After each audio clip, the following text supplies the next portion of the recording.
Trying to get the skin of your dream for a long time but can't get it in any way? On our website you have a unique opportunity to get your favorite knife. Users on our site can hand out skins themselves, and participants need to fulfill some simple conditions. For example, watch a video or buy a case on our website. After that, you automatically become a member of the distribution. Go to the user giveaways tab and do what you like. Hellcase.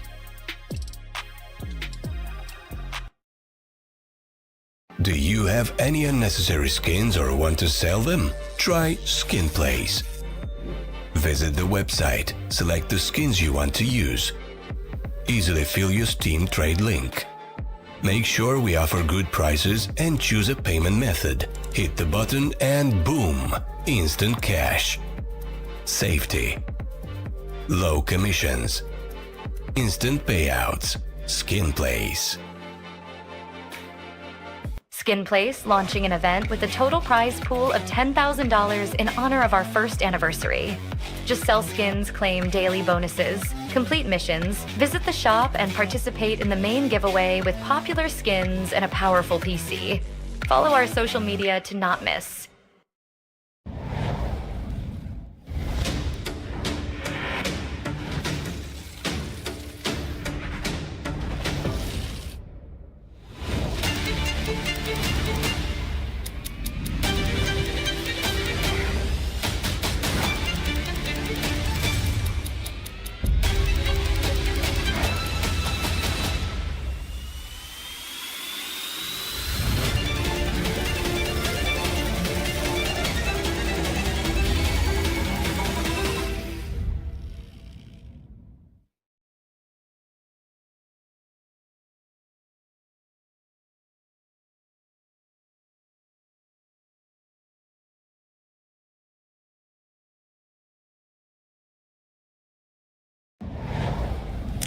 Alrighty, ladies and gentlemen, welcome on back. It is that time once again. We are here in North America, and we are looking at some more CCT. Of course, these teams have progressed pretty far into the playoffs now. Round of 16 has come and gone, and we're into the quarters. Of course, we have 4 excellent teams looking to try and progress their way forward, and in which we have 2 excellent teams come up here in a moment. And Tony, what are you thinking about this matchup? I think that we have Fluffy AIMERS, and I think that we have Timerman, 2 teams, both Orgless now. Well, technically not Orgless, sorry. Fluffy AIMERS is an organization. It's more loose than most, though, you know. They're definitely supporting North America in ways that not many do, and we appreciate that much. But certainly coming into this one with 2 teams about at the same level, I'd say, right now in terms of where their rosters stand. But the only issue is that for the side of the Timberman, there is going to be a stand-in situation, but I think it's kind of the same story for Fluffy AIMERS right now, as their 5th slot is up in the air. Yeah, no, it does seem like things are a little bit in flux when it comes to their 5th slot. They've recently introduced News into the roster about a month ago. Him and Marky joined up last month, so it'll be interesting to see how they do fit together into this. Of course, News was, I think he was on Phoenix before this, or rather Perseverance with that roster that got kind of, disqualified from a bunch of events, but we'll have to see how he does and how he fits into this roster of Fluffy Gamers. It'll be a bit interesting, but definitely coming up into this matchup, I do have some high hopes for him. You know, it's kind of funny. I think that it's been a little bit of time. I was gonna say I didn't know who was standing in, but apparently it's Wolfie. He's a trial, I forgot actually to mention. Is it? Okay. Oh. That would make some sense. I mean, and listen, I do think that this is probably a pretty good move if it does go through for Fluffy AIMERS. Like, just in general, I think that they have been lacking some firepower. I think Wolfie could provide that in a lot of ways, though. So I'm a big fan of this, especially when you consider that, you know, they have some serious star power already with Slump and Jason, who've been playing incredibly well. I think that this Fluffy AIMERS team has shown that they can really play the upset game, that they can step into games and find map wins, but beyond that, be competitive even deep into series. They played spoiler for a couple of teams, I think in either the Atlanta or the Katowice qualifier for Challenger. They were able to, take wins off of big teams in ECL as well. I mean, this is a Fluffy AIMERS team that is serious business. They were 1 game off the RMR qualifier as well, so. It's true.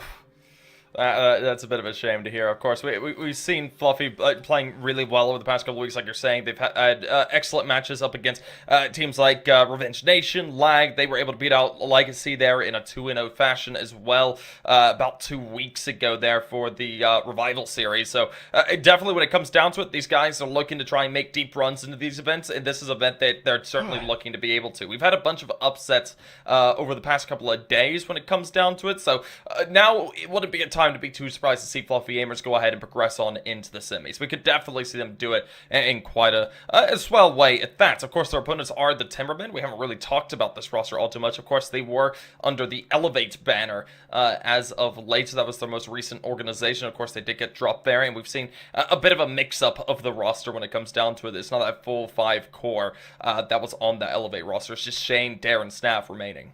Yeah, and I mean even that, it's a stand-in situation as we mentioned today, where Frankie's standing in for Shane is what I understand. Yeah. Like that's a problem. Shane, there was a swap up with this Timberman team when they brought in Peeping and Dia. Especially Dia became the key firepower piece to this squad. Right, Shane moving away from the AWP and allowing for Dia to kind of be that explosive AWP power. And I mean, I've talked to you, Tony. I know maybe you as well, Doug, about how much I really rate Peeping, even though he was in really bad spots, as an individual, was really in tough positions on this team. Yeah. But still made a lot out of nothing. With the changes, with that swap up, losing those 2 pieces, it's like a whole different team, honestly. And I mean, they brought Nero and Aleph in, kind of 2 players that have been part of this team in some way or form very often over the last 2 or 3 years. But I mean, especially Aleph is just not up to the same firepower. Not even particularly close from what I've seen. And Nero's been out of the game a little bit from what I understand. You add on to that, Frankie standing in, a guy who, he's got the pedigree. Let's be real. But as a stand-in situation, you just can't feel like this is going to be an easy matchup for Timberman, even despite how good some of these free agent teams with Party Astronauts winning yesterday alongside Boss have been faring in the quarterfinals. Yeah, no, it'll definitely be interesting to see what sort of firepower they do put up, like you're saying, with these substitutions and then Nero being back into the squad. But definitely, it's going to be an interesting time for these two. But, of course, we do need to see what these picks and bans are looking like. The video going to be coming on through now. And, what do you guys expect to see here? Not Inferno. I was going to say, yeah, the thing is that for both of these teams, there are very clear instant bans, and that's something that I think is going to be worrisome for Timberman because they have 2 maps in particular they aren't really big fans of. Inferno, one that neither of them are all too interested in. But I think the punish pick of Vertigo is an option that Fluffy AIMERS definitely have now available to them. I'd say that's absolutely a lock-in for me. And always the caster's curse, I think they're gonna win this map. I think they're gonna lose on this map. No, I think out of this best of 3 series with Vertigo being pulled out, if Fluffy AIMERS lose, then there's just a lot more in terms of worry that I'll have for them going throughout the rest of the best of 3 and onwards if they manage to win against Timberman. So that's a must-win for the side of Fluffy AIMERS for my money, and then going down to Mirage. It's a map that Timberman at least can play a little bit more puggy and loose on, and I mean that's the storyline of Mirage in every game that you'll see it played, but now with a stand-in, at the very least, you have a kind of plug-and-play for Frankie to move with. I'm thinking for me, this Mirage pick is allowing for Timberman to kind of do their thing, right? I mean, they were good on this map under Elevate as well, but in general, I think that this is just an ease of access type situation for them. And as we get a little bit deeper into this veto, I'm a little bit surprised. I would have loved to see Timberman ban Vertigo, float Inferno, because I don't think that we would have actually seen Fluffy AIMERS willing to go for that. But what we do end up with is an Anubis ban followed by Nuke, and that leaves us with a Dust 2 that Fluffy AIMERS are going to be very happy about. They're going to be excited to get another opportunity to boost up what's already a strong win rate on Dust 2 if it gets to that decider, which I kind of expect it to be. I expect this maybe to go to 3. I think there's a chance of a 2-0, but I think that Timberman probably take Mirage in the same true of Vertigo of Fluffy AIMERS. Yeah, no, this was definitely a fairly good series for both these rosters in terms of the map pool heading into Mirage. That's something that is well practiced and well liked by the Timberman side. 21 maps played over the past 3 months. I mean, staggering amounts of CS Of course, they have been on a bit of a downward slump as of late onto their map pick, which is something that I could be a little bit worried about. Of course, they did just beat out Party Astronauts on a 13-9 scale, but before that, they had a run of 4 losses to Exol, Laser, NRG, and Boss. So, coming into this, it's going to be a little bit more touch and go. They've had some success, but it's been rather limited as of late, and that could be a little bit worried coming into map 2. Yeah, I'm thinking for me, like especially when you're talking Timberman right now, even despite Fluffy AIMERS with maybe some difficulties as well, I just think that my confidence in Timberman is really rocked. They've lost their identity as a team, and that's crazy to say when you're talking about like that core of Dare, Shane, and Snab that have been together for so long at this point. It's crazy to say that, but I feel like they were looking up. They were on the right trail early on with these changes, especially when they brought in Peeping and Dia. It felt like they had some new life. Now, I think that they're just kind of struggling, hoping to survive until they can find some other pieces to plug in. This is definitely stopgap maneuvers at the moment. Yeah, I mean, it's going to be hopefully some good stuff to come through. But, of course, folks, we do have ourselves a little bit of time before we get into the server. So don't go anywhere. We'll be back after a brief break.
Alrighty, we got the technical difficulties figured out. We've waved goodbye to Degade. Appreciate him and his insights that he'll be able to provide as well on the back end of this map. It's Fluffy AIMERS on the T side of Vertigo, and you know what?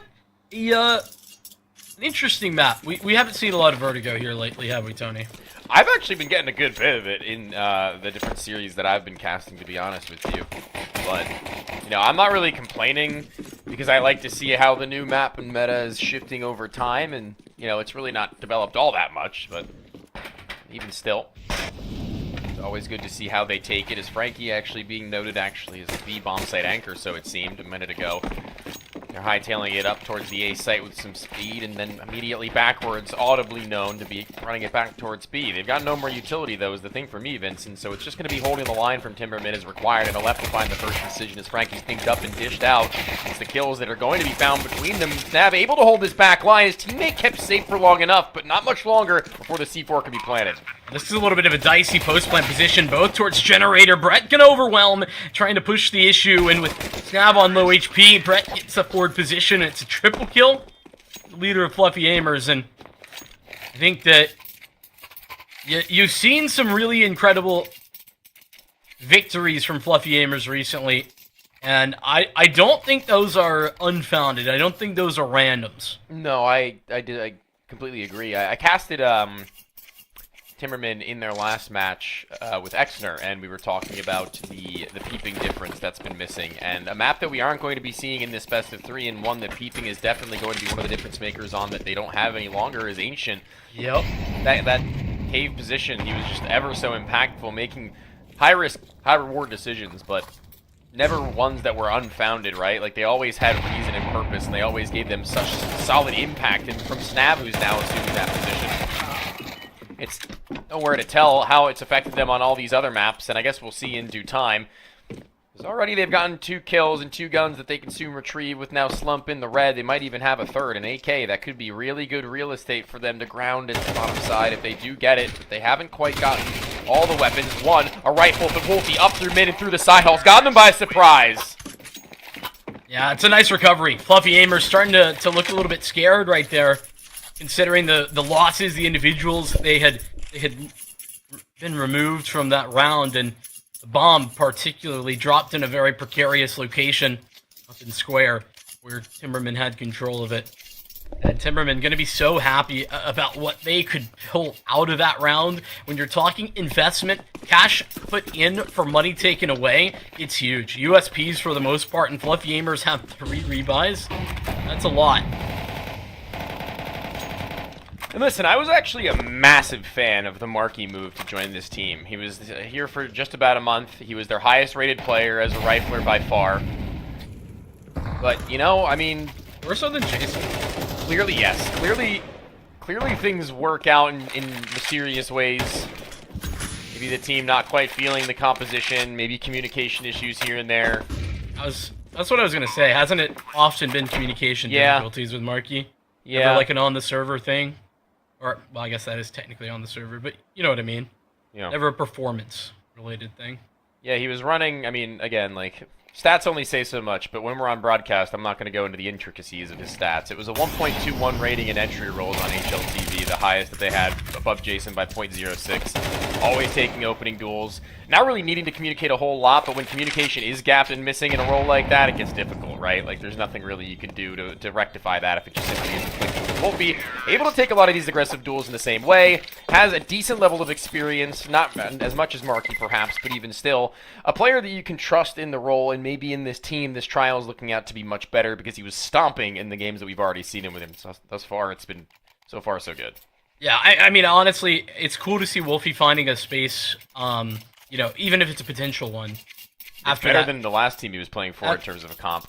Well, that's what I'm saying. You know, when you talked about, like, Limitless, I don't even think it's Limitless's fault. They just got dealt a really rough hand with having to play with subs all the time and everything, and different rosters everywhere. It just has to be grating on the mental, I would think. Yeah. Never getting to play with your actual 5, or what you would perceive to be the actual 5. Right. And so I don't think he was able to really perform to the level that he would have liked to on that team. It's a shame. Right now, maybe not that big of an issue for him as he's seeing success. A different lineup. Both players jumping to the top side of the default box. That's great minds thinking alike in Jason. Wolfie shoulder to shoulder finding the final. In the A site to swarm in and giving money back over to the Timberman now. Nero assuming the AWP. Trying to put up the same level of impact that Dia had in prior, as you had mentioned in the pre-show. Easily one of the highest in terms of output that they could have expected. And losing him is going to be a severe hit to it, but, you know, if Nero can at least mirror how the rest of his team is playing, they can at least say that they're comfortable enough. That's a question for a little bit later. Sure. I'll ask. It's a quick play. Fluffy Aimers trying to pick up the pace again. They have been relatively pacey. A lot of damage done, especially to News, who it's a bunch of utility. That Molotov, a little bit too far forward, but Snab, thinking that it's going to land, still falls back and respects it nonetheless. It's Timerman, who are postured really heavy towards the A-bomb site because of all of that damage, all of that utility that's been invested. But Fluffy Aimers, they stand, they wait. They're not actually making the move yet.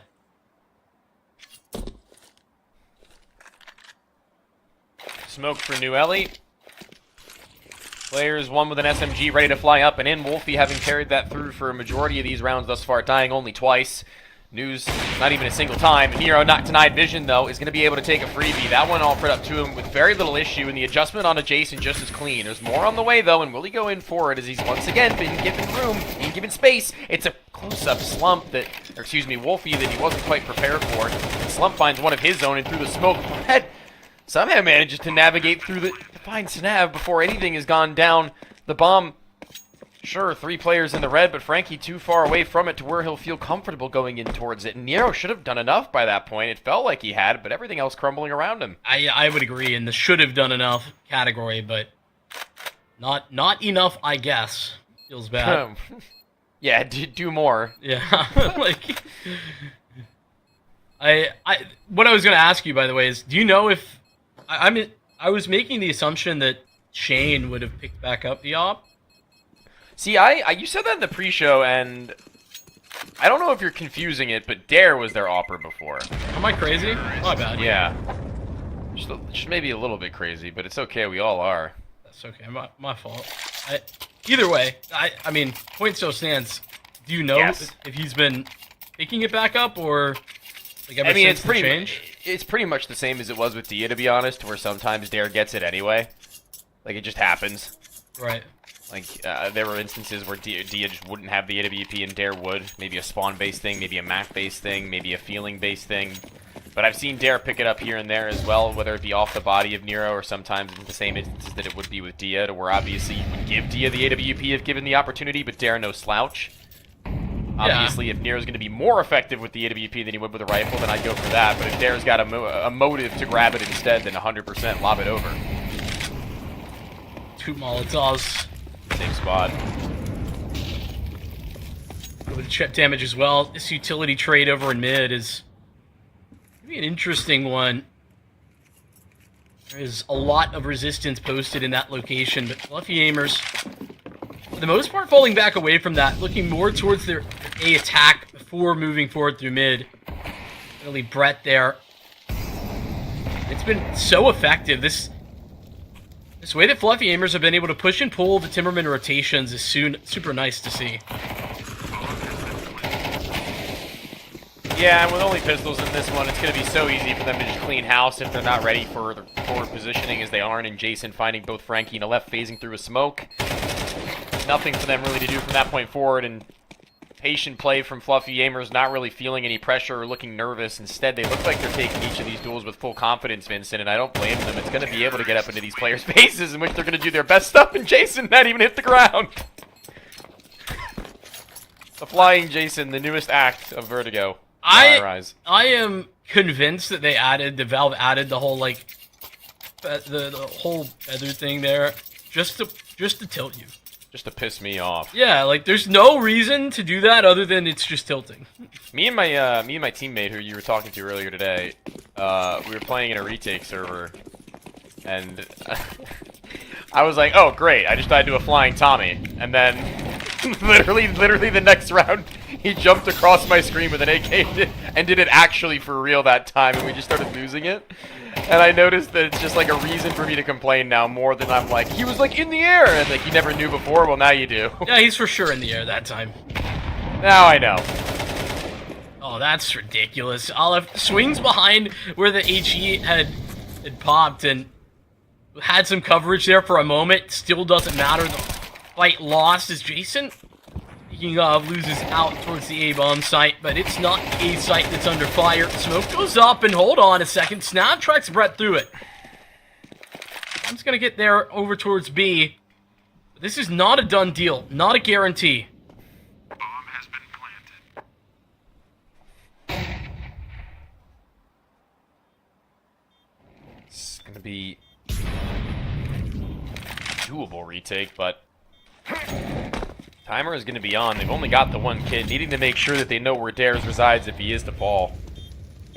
He's snapped now with that duty, and raining in a quick swing from the right side of Generator, though. It's slumped to reactivating, going for not only the first, but off the falling.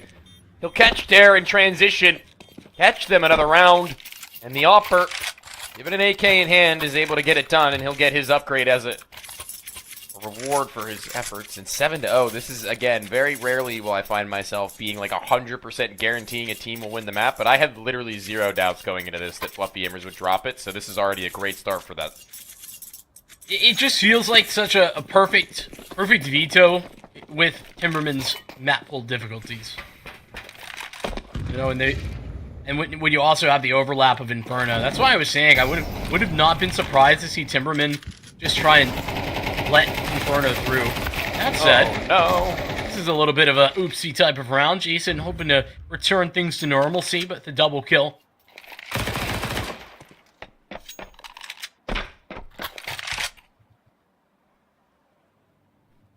That though, coach responds to the bottom side of B. Oh, that's a slump shot if I've ever seen. He switches out to the AK with pace as well. Nothing fast.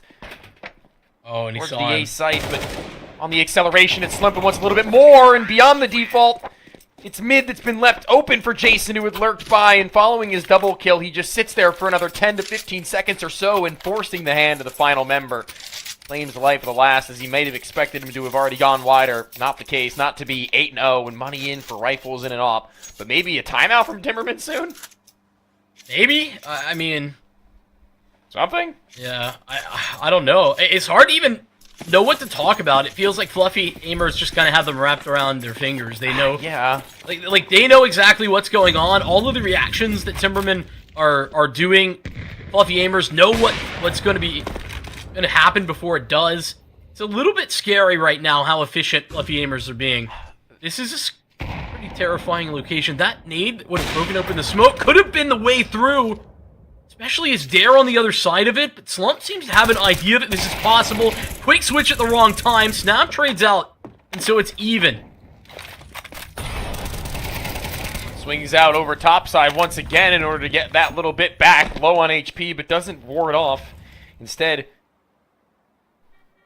pushes himself into the action even deeper to where he kind of needed to in order to give them an opening back into this round of 3v3 where Snab was in the red. Was never going to be an easy way to play for either a hold or retake. This all the more manageable now with Brett and News to try and keep themselves close-knit enough. But Brett actually going deeper into the spawn, looking to get something back. But the shadow onto the wall be giving away Snab to where overkill onto the headshot, maybe. But even so, it needed to be quick, because it'll allow them for this plant without contest from the Timberman for the next 10 or 15 seconds. And once these numbers get punched in, Brett can either make a proactive play or let News cook. Either way, it's going to be proactivity. Brett gets into the smoke. Oh, this is so perfect. Utility being tossed out. That's going to pull their attention away, too. So free. Vincent, it's been 15 minutes since the game started. Yeah, this is ridiculous. It's so good from Fluffy AIMERS. 15 minutes. 9 rounds in 15 minutes. Oh. Vertigo map 1 pick any percent speed run, and right now Fluffy AIMERS on track to be setting a record. I mean, not in CCT in the freaking world. Here's the crazy thing. We were actually like a minute or two delayed too. That's true too, so more like 14 and a half, 13 and a half. Yeah. Wolfie just so ready. I was going to say I saw a world the double happen. I did too. Unfortunately, not the world we live in.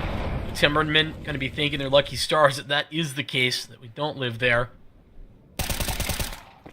Unrelenting is Jason. Like, just this consistency where Fluffy AIMERS will pressure somewhere on the map, and because it's kind of the obvious maneuver, right?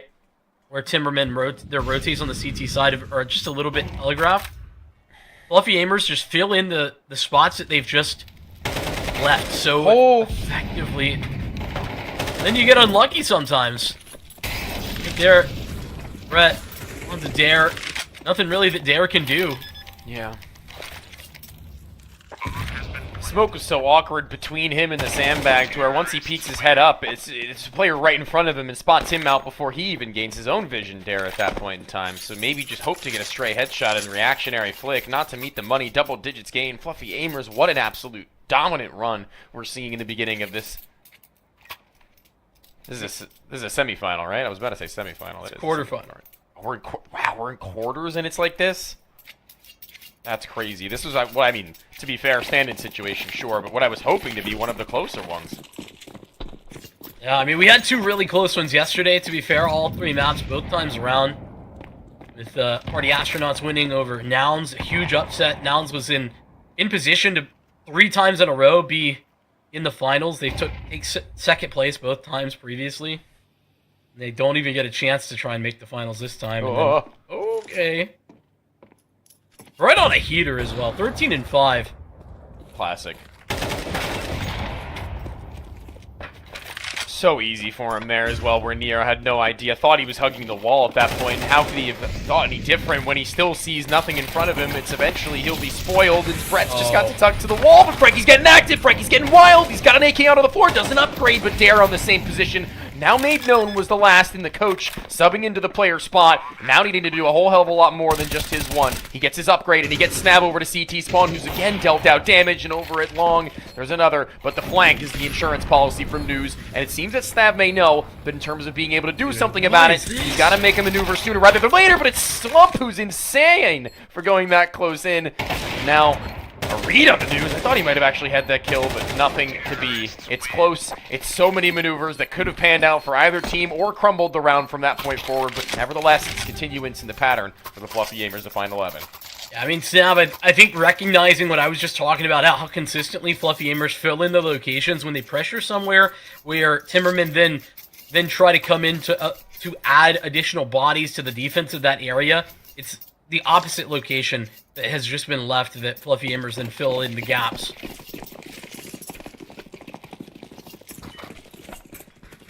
I mean, this is rough, and I don't know. I'm assuming that Frankie only the coach of this team in name. Like not actually fulfilling the role, it's more of like a sub. Yeah, I situation. think that is the case. Probably, right? Frankie was a player not very long ago. Played just like 2 seasons of ECL ago, maybe.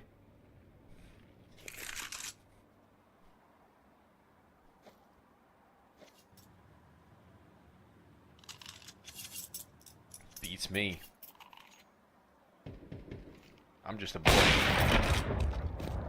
Swamp him down. Give him another. Gonna be 12-0, and it certainly is. Jason will take down Aleph, and it's just... It looks a little too easy. It does look ridiculously easy. That looked like a firing range for Slump. Like a workshop map called Timberman Aimbots. The Timberman Aimbots. That map. Yeah, I don't know. I mean, like I said, Fluffy Gamers just have such a good understanding of how to push Timberman around on their CT side.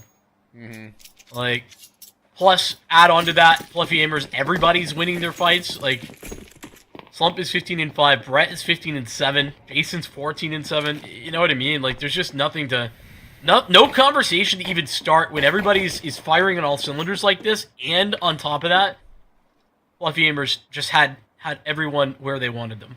You and I are going to kind of just need to shut up at the end of this game to give Dugate even anything to talk about, it's going to feel like, considering how quickly this one had gone. The information that we have had throughout this game has been very little to none in terms of data in the positive direction for the side of the Timbermen, but for Fluffy Gamers, it's about as good as we could have come to expect for them, A, under their map pick, B, under a map that they've been sweeping under the rug for so many teams for so long now in this composition, and as well as the fact that as a third, it's been quarterfinal, and where they came into this one against a team with a stand-in, with Wolfie now, who's going on to his tryout period, where they look good. They look like a team to be threatened, and they look like a team to be reckoned with for the deeper portions of this entire tournament.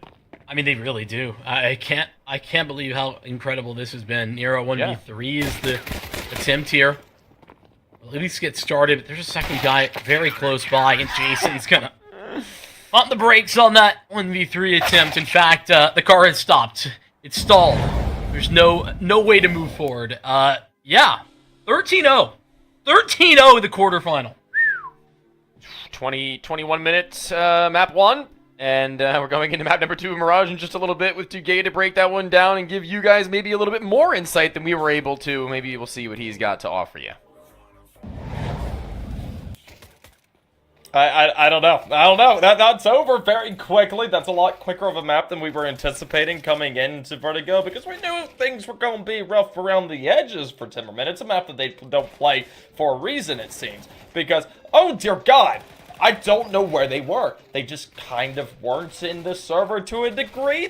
Map 1 is done and dusted, and, well, it just proves to show that a map that they don't play and they've actually had success on in the past is just a no-go for Vertigo. I mean, a couple of months ago, this was all the way back in July when they last won out on the map of Vertigo, was a 13-8 victory up against Boss. But here against the Fluffy AIMERS, they just didn't seem to really be in the server. So now, of course, we've got to look at map 2 because, well, there's not much to say. Fluffy AIMERS, they look superb. They're able to go through and absolutely annihilate Timerman into each and every round, resulting in a 13-0 here for the quarterfinals, which is absolutely brutal. But we'll have to see if Mirage has anything that Timerman could possibly do. Of course, it is their map pick, and coming off of a 13-0 loss is quite devastating for the morale, but we'll have to see if there is a chance at a bounce back. Of course, they have a 57% win rate there on the map of Mirage. Meanwhile, Fluffy AIMERS are down at 42. Of course, that is more maps played over the past 3 months, but that's by the by, and there's not much to say. As you can see, even our highlight clips is already done, so that's just how quick it was. But anyways, folks, we have ourselves a bit of a break. We'll see you guys in a bit for map 2.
Are you sick of just opening cases?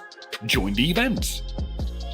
At each event you can find special cases from which tokens fall. Tokens are your ticket into a world of unique awards.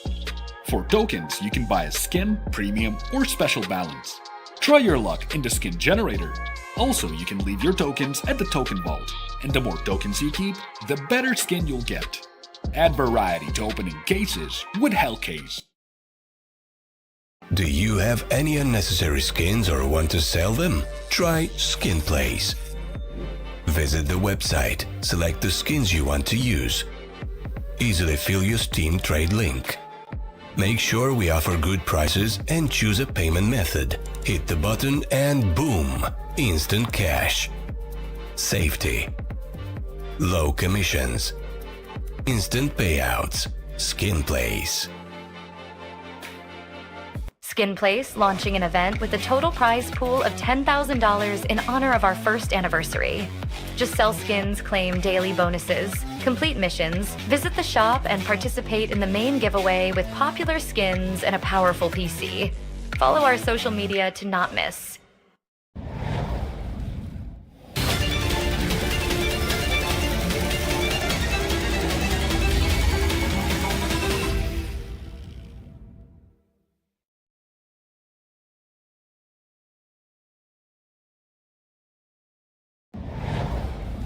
Alrighty, ladies and gentlemen, welcome on back. It is that time. We're getting into map number 2 after an abhorrent map coming out of the Timerman in a 13-0 fashion for the side of Fluffy AIMERS. We're going to be looking to see if Timerman can somehow bounce back. Of course, it's going to be a bit of a do-or-die situation for them now as their tournament life is on the line. And once again, I am joined by two lovely commentators on my left and right.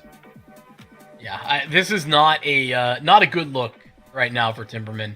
It's not a great way for them to kind of end out the season. Obviously, with the changes, they were stuck in the lurch. You know, I won't say there was easy options available for them, but I do expect Mirage to be a little bit better. You know, let's talk about maybe some upside here. I think that Mirage is a map that they found some victories on in the past. I mean, relatively recently here, they have taken some wins off of some good teams. I think that matters. That being said, Fluffy AIMERS have also had some nice wins here as of recently, one of those being a W against Legacy, which I think is massive. I mean, you got to really respect that Legacy win in particular. Mm-hmm. So, this is going to be an uphill battle still for Timberman. In Legacy, I think, just to give a little bit of, context to people at home who might not know who Legacy are or what they've been up to accomplishing lately, to not take that win lightly or even to take a close game lightly. I think that a lot of teams recently are either getting to the point where they can now compete with them, where previously they were getting stomped out consistently, Vincent. And I don't know if you agree, but I think that the more and more we see from the Legacy team in this current stance in North America, where they look like they're getting in this dominant form, it's all the more important to see that whilst they're still able to dominate, there are other teams who are also able to keep up. Yeah, exactly. And I mean, I think that's the key. I mean, obviously, now that we've talked about, just full bracket situation as well, where the two favorites in NRG and Nouns are taken out of this, now Legacy is all that kind of stand when we talk about the favorites. So, I mean, huge to see a team like Fluffy AIMERS that if they win here, would be probably up against Legacy, assuming, another upset didn't happen. Lag up against them here after this best of 3. But point being that it's nice to see that there's still options. Yeah, no, it certainly is. But without further ado, it is that time. We're going to be looking at map 2, and let's take it away.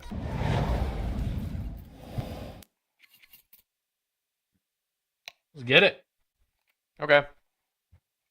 Fluffy AIMERS, I mean, it doesn't get better than a 13-0, Well, yeah, no, you're right. That is... yeah, actually, that's a lie. It does get better? 2 13-0s. That's true. Now we're at 3. The B rush. Thought it was gonna be okay. Stop talking. Third time. Didn't work. They just boost up. Absolutely smacked. That's just news. 2 dualies. Nothing for him. I mean, I guess News gets the 1-for-1, but he was looking for more. Would have made this a lot easier of a round to get back onto the retake without a whole lot to do with other than just holding one line. Frankie ensuring his own victories there, keeping his life up in good cause. It looks like the pretty much, flat two-dimensional map that at this point in the Counter-Strike meta is Mirage seems to be at least comfortable enough in that pistol round, not looking like there were many hitches in it, and they also didn't really seem like they were ever going to find themselves out of the driver's seat, even if they had gone down to maybe one more kill. Yeah, I mean, this is, like I said, I mentioned on the desk there, I don't think the Timbermen are just going to, lose immediately. Honestly, you were looking at their cams, they didn't even look that bothered about what was happening. It was just a matter of, this was, they are better than us, but it felt like they thought they were going to lose Vertigo the whole time. And so, when it was such a bad loss, it didn't mean that much. Sure. Also, when I was casting with Exner on that same map, they were, laughing the whole time while losing. Dare was, going actually hysterical on cam, which was... You just wanted to know what the joke was, dude. The joke is Timberman's Vertigo. Oh, whoa. God. That is brutal. I'm wrong. You're not. I won't tell you you're wrong ever. I would never do that. That's fake news. Slump got an AK. Uh-huh, exactly. I getcha. Slump got an AK. 3 strong here on B. But that's going to help a lot. I'll up the catwalk side. Brent gets one, and News still alive. You got to buy time. Slump doesn't have any armor, so it's going to have to be more of a surprise factor. He's going to get there, but he's going to be heard. Bomb has been planted. Sound cues are good enough, but still tucked and locked into the cap position. It's off the contact of his teammate, in which he'll go for that wider move. And as he does spot him out at the catwalk, it's the spray from Muir to do it on his lonesome, not needing to play off of his buddy. A one-man army. 3 kills on USPs. Fluffy AIMERS is going to be pretty happy with what they have pulled off there. Yeah. And it's the last cannon not for Fluffy AIMERS. Slump's got the big green, but no armor to back it up.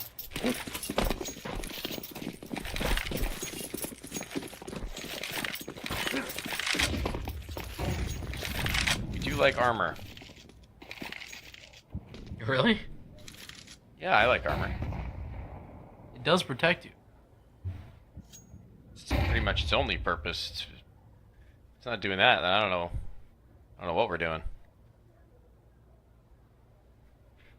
Although, also making note of, the lack of armor, sure, but there's no retake that's going to happen here, Vincent. There's no mid-round aggression and re-aggression to be had from the CTs outside of taking the opening duels. They've got no flashbangs to really facilitate that sort of a play. They've got 2 smokes, 1 molly, one of the first 2 pieces of utility made note of, already having been sent to connector. Now they're just going to need to hold their own and hold their ground to where this AWP of Slump without armor is going to have to be a difference maker.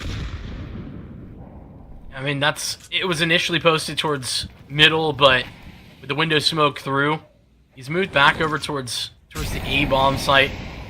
Decent. Feeling the pressure. 2 players boosted up into window, and now moves back to look in and see through. But it's only when that smoke fades that he's ever going to get an opportunity to, and as it does, there's that fight. They're still unknown.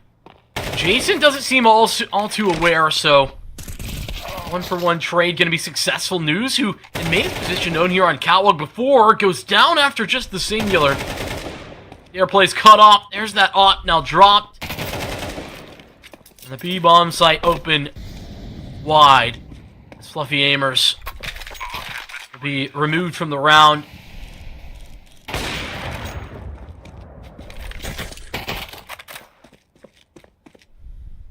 That's interesting. Red thinking not to go for it. Now deciding maybe to poke his nose in and think that this is possible.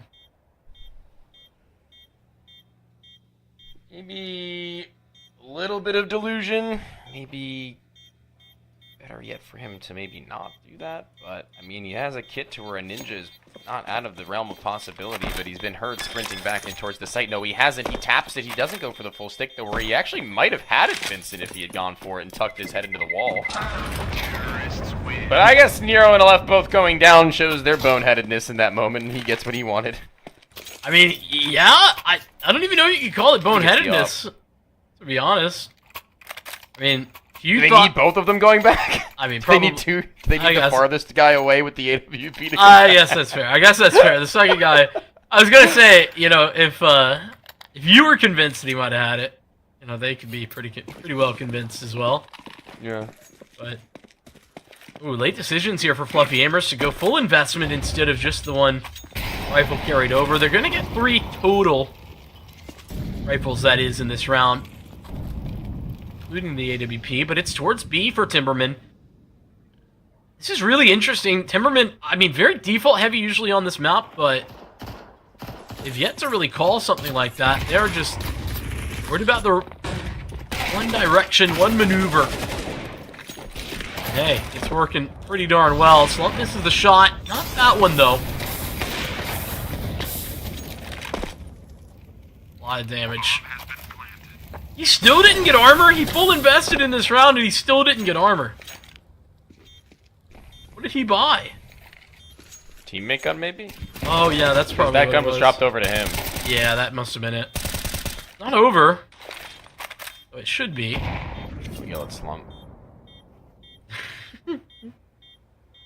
I didn't yell, but also yeah, you did kind of yell. You got a little rowdy on him. Yeah, maybe a little bit. You're like, he still hasn't brought armor. Yeah, this guy. The classic Vincent yell. If that's yelling, all right, you're just soft. Terrorists win. Never mind. I was gonna go farther with the bit, but I don't know how much farther it can go. Yeah, you best back off of there, pal. Yeah, you're gonna break my arms like you do every night. Every night? Every single night? The whole time? Bro puts me in the How? the Dragon Ball Z recovery chamber and then breaks my arm again. How are you okay?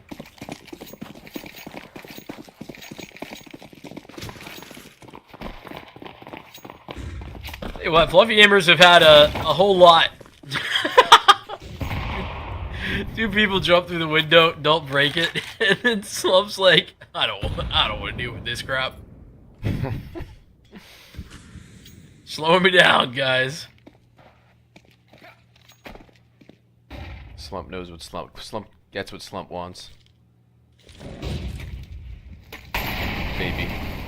Here's that slower default that I was talking about that Timerman, you know, often like to try and go for. I guess, to be fair, when I was saying that, you know, 2 relatively recent changes plus a stand-in will do that to you.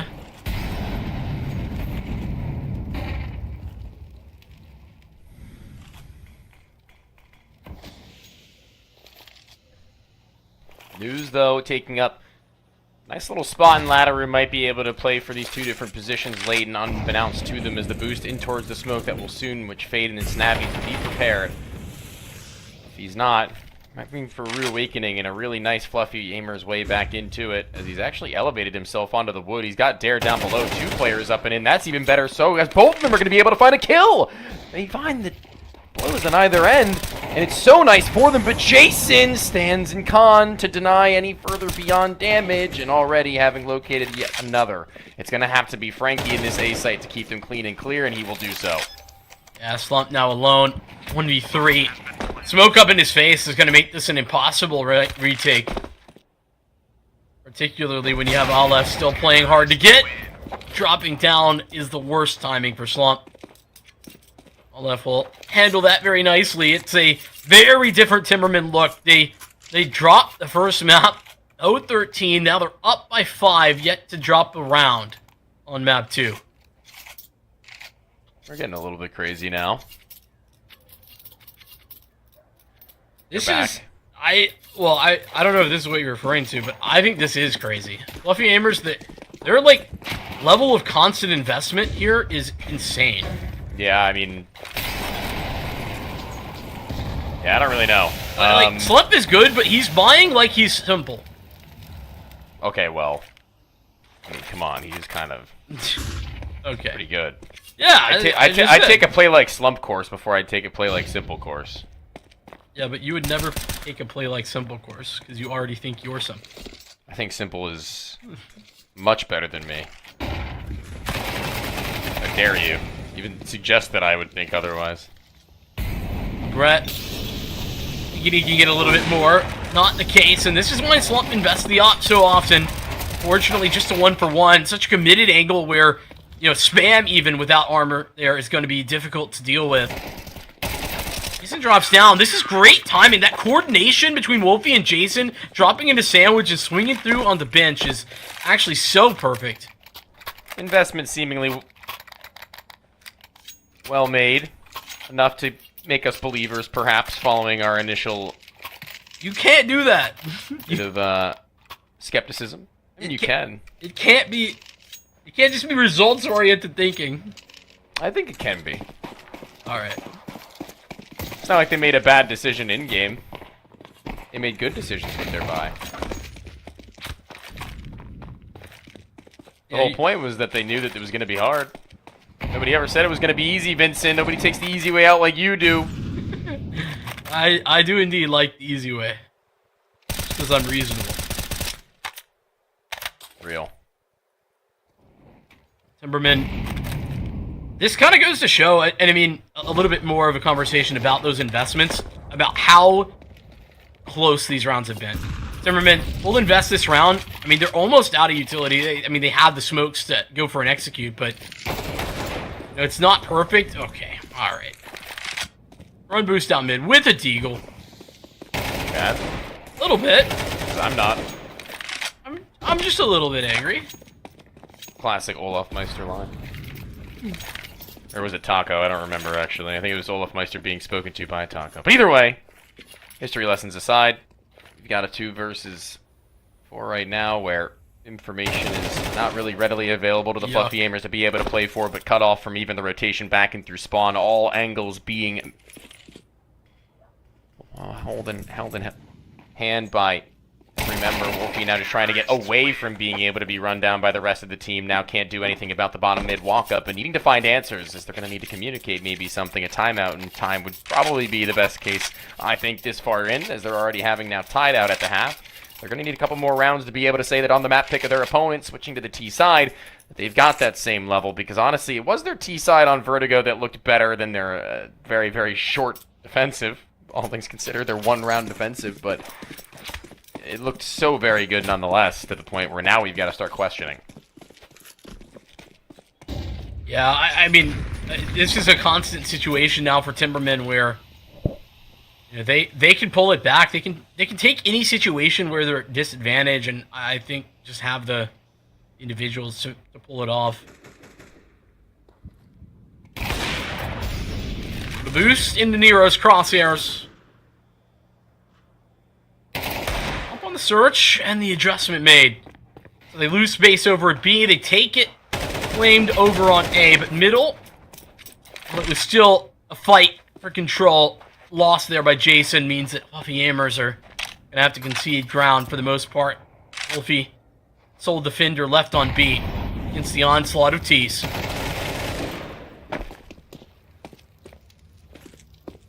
Sole defender has made note of.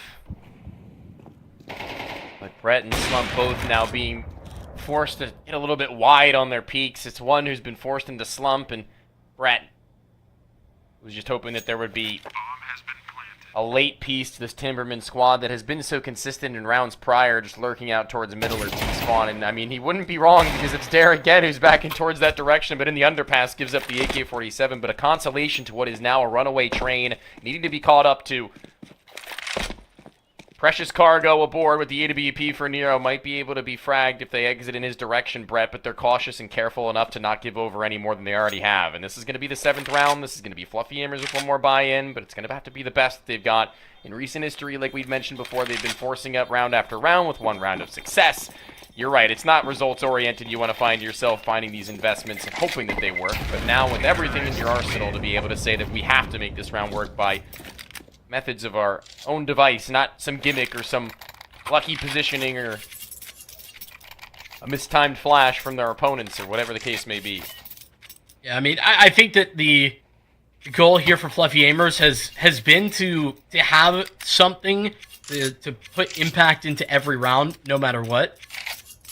And I mean, you can definitely understand that. Timerman have been kept close because of that game plan, but at some point those need to be conversions. Fluffy Aimers been lacking in those. We can agree on that much. We don't agree on a whole hell of a lot, Vincent. Yeah, we probably hate each other. Disagree on pretty much all things. Like, what's your favorite flavor of Pop-Tart? Yeah, you're just wrong on that one. Cinnamon's good. Yeah, and we're lying now, anyway. No, Cinnamon's fine. I'm not a hater. Yeah, you're a Oh, pretty hater. Snap just dumpsters the body out in mid without there even having been needed a piece of utility for him to get into a forward position. He just takes it himself, wins out on not only the first duel, but is tested by no one else, who now he's struck fear into the hearts of, as they'll just let him have it.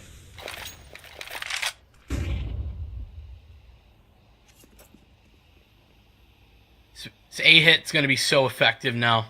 With Snav ripping open mid. Nero can creep out, but here's Slump on the other side. Has the line, and it's so perfectly executed. Nero gets the shot off because it's his teammate jumping out in front to pull the crosshair and the shot away. So Slump, shooting at the first, loses out to the second swing. A classic Counter-Strike maneuver. Puts Fluffy Aimers down bad.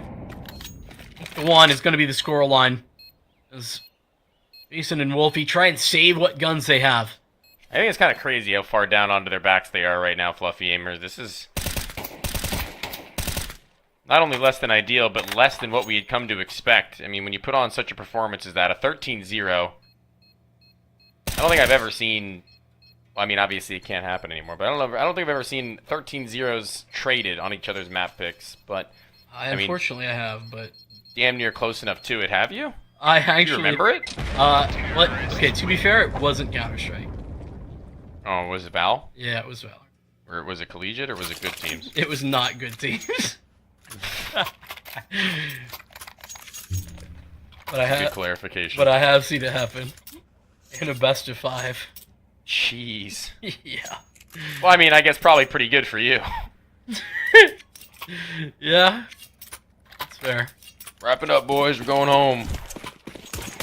Yeah, that's just... It just has been, Timerman back to a comfort pick. And it's like I said before, where it didn't feel like they were bothered by some of those losses. News, though, forward position, he's been towards Catwalk, but it's a full mid-take, at least initially, where they're putting Jason in a position up here in mid, where he can take contact second. I'm looking for a little bit more. Slump has the line. Should it be necessary if they go wide? There are so many bodies here for Fluffy Aimers. They will not be losing mid-control this round. That's rare. It's mid-control that's looked so clean, so free, and so easy in all of these different instances. Where now it's, I mean, not exactly like a tide turner by any stretch. This game is still very much so in the control of the Timbermen, but seeing as they were 8-1 down, finding themselves at least that one back 8-4, not undoable. Still very much so within reach if they can maintain and regain that same level with the AK-47s we had seen prior, and frankly Slump on a map where typically you can't really get that active as an AWPer in the beginning to middle stages of a round. He made it look like he was using an entirely different weapon. So maybe Mirage will open up some more of those kinds of doors.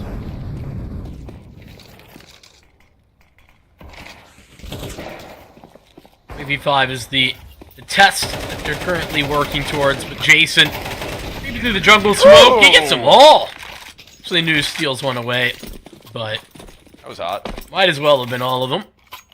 Jason and News, tag team duo for all 5 of those kills. Timerman, you're removed, and this is what you are talking about when you mean that, or when you say that, it's still possible. That round opens avenues of success for Fluffy Aimers, because it's purchase here, Timerman can't replicate.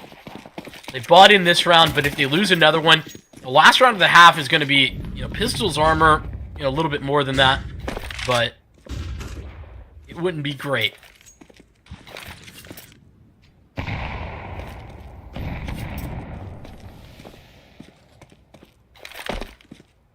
Never say die, Vincent. Or bad words.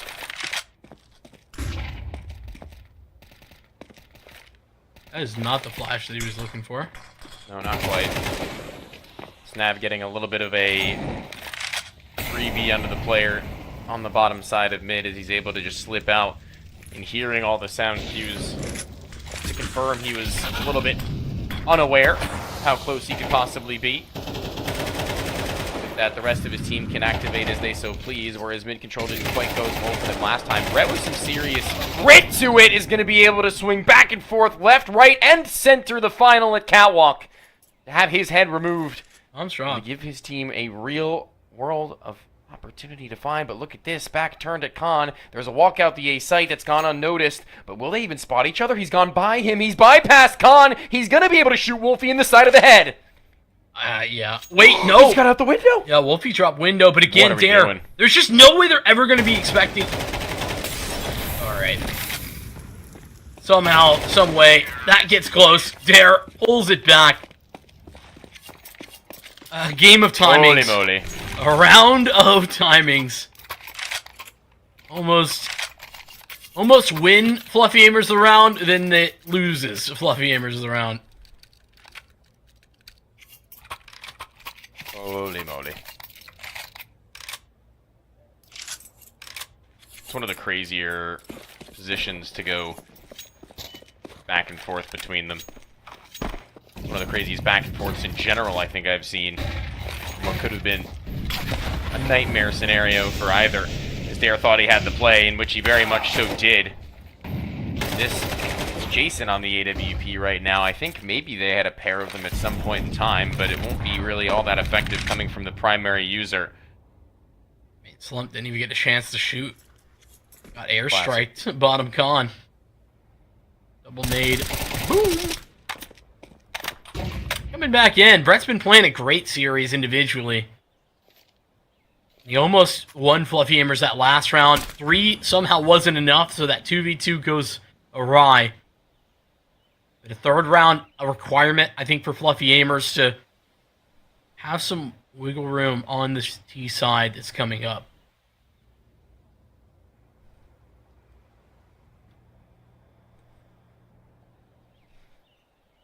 So very quiet now in this stage to where Wolfie's probably got to have his heart just pumping a little bit as to what's going on around him. It's not an easy makeup for one player to read. But as he tucks himself ever so patiently in this corner, in this cubby at the A site, Ninja, as the kids call it, he's going to be giving it a lot of information for the rest to work with. He'll still stick around and about. There's nowhere for him to go. He's got to commit to this spot, Vincent. And honestly, I think a one and done would be fine. But more than that, even better, is the Opper is the one who's caught as the last standing Nero, not with time to adjust, as the A1S silencer is going to keep him at least quiet to the point where he can find the pair. It's a 3-9. It's not, again, impossible, but it's got to be feeling pretty damn good if you are Timberman, following what had to be also maybe a little demoralizing, but keeping spirits high.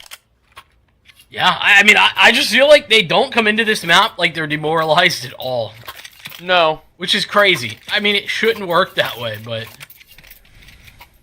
the way it kind of goes. It's 2 P250s dropped by Brett.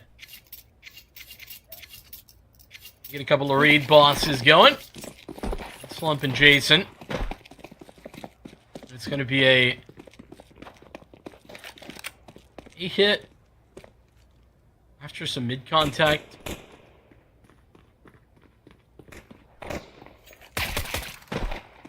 Wolfie's so loud about that. Slump doesn't even get a chance to fire off that P250. Frankie been a slow burner on this map. Coming alive, and Dare continuing to shine. You're flawless. In fact, it is a flawless pistol round for Timberman.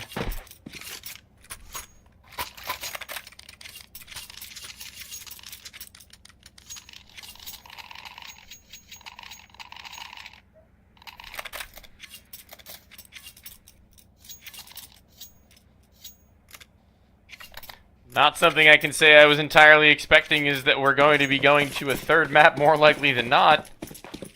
A lot sooner than I would have actually believed as well.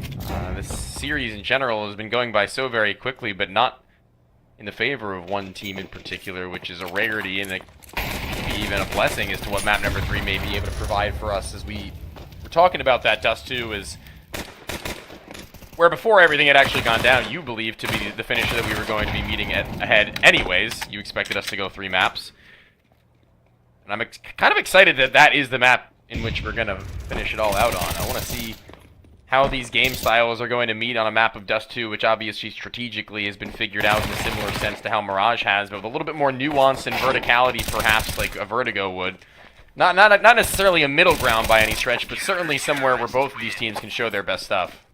Yeah, I mean, Mirage kind of, I mean, it should be a little bit more, I think, for Fluffy Aimers than what we're seeing right now, but at the moment, we're seeing Slump get pushed down. He's not been allowed to have the impact that we didn't anticipate from him. You know, even despite lots of opportunities with the AWP.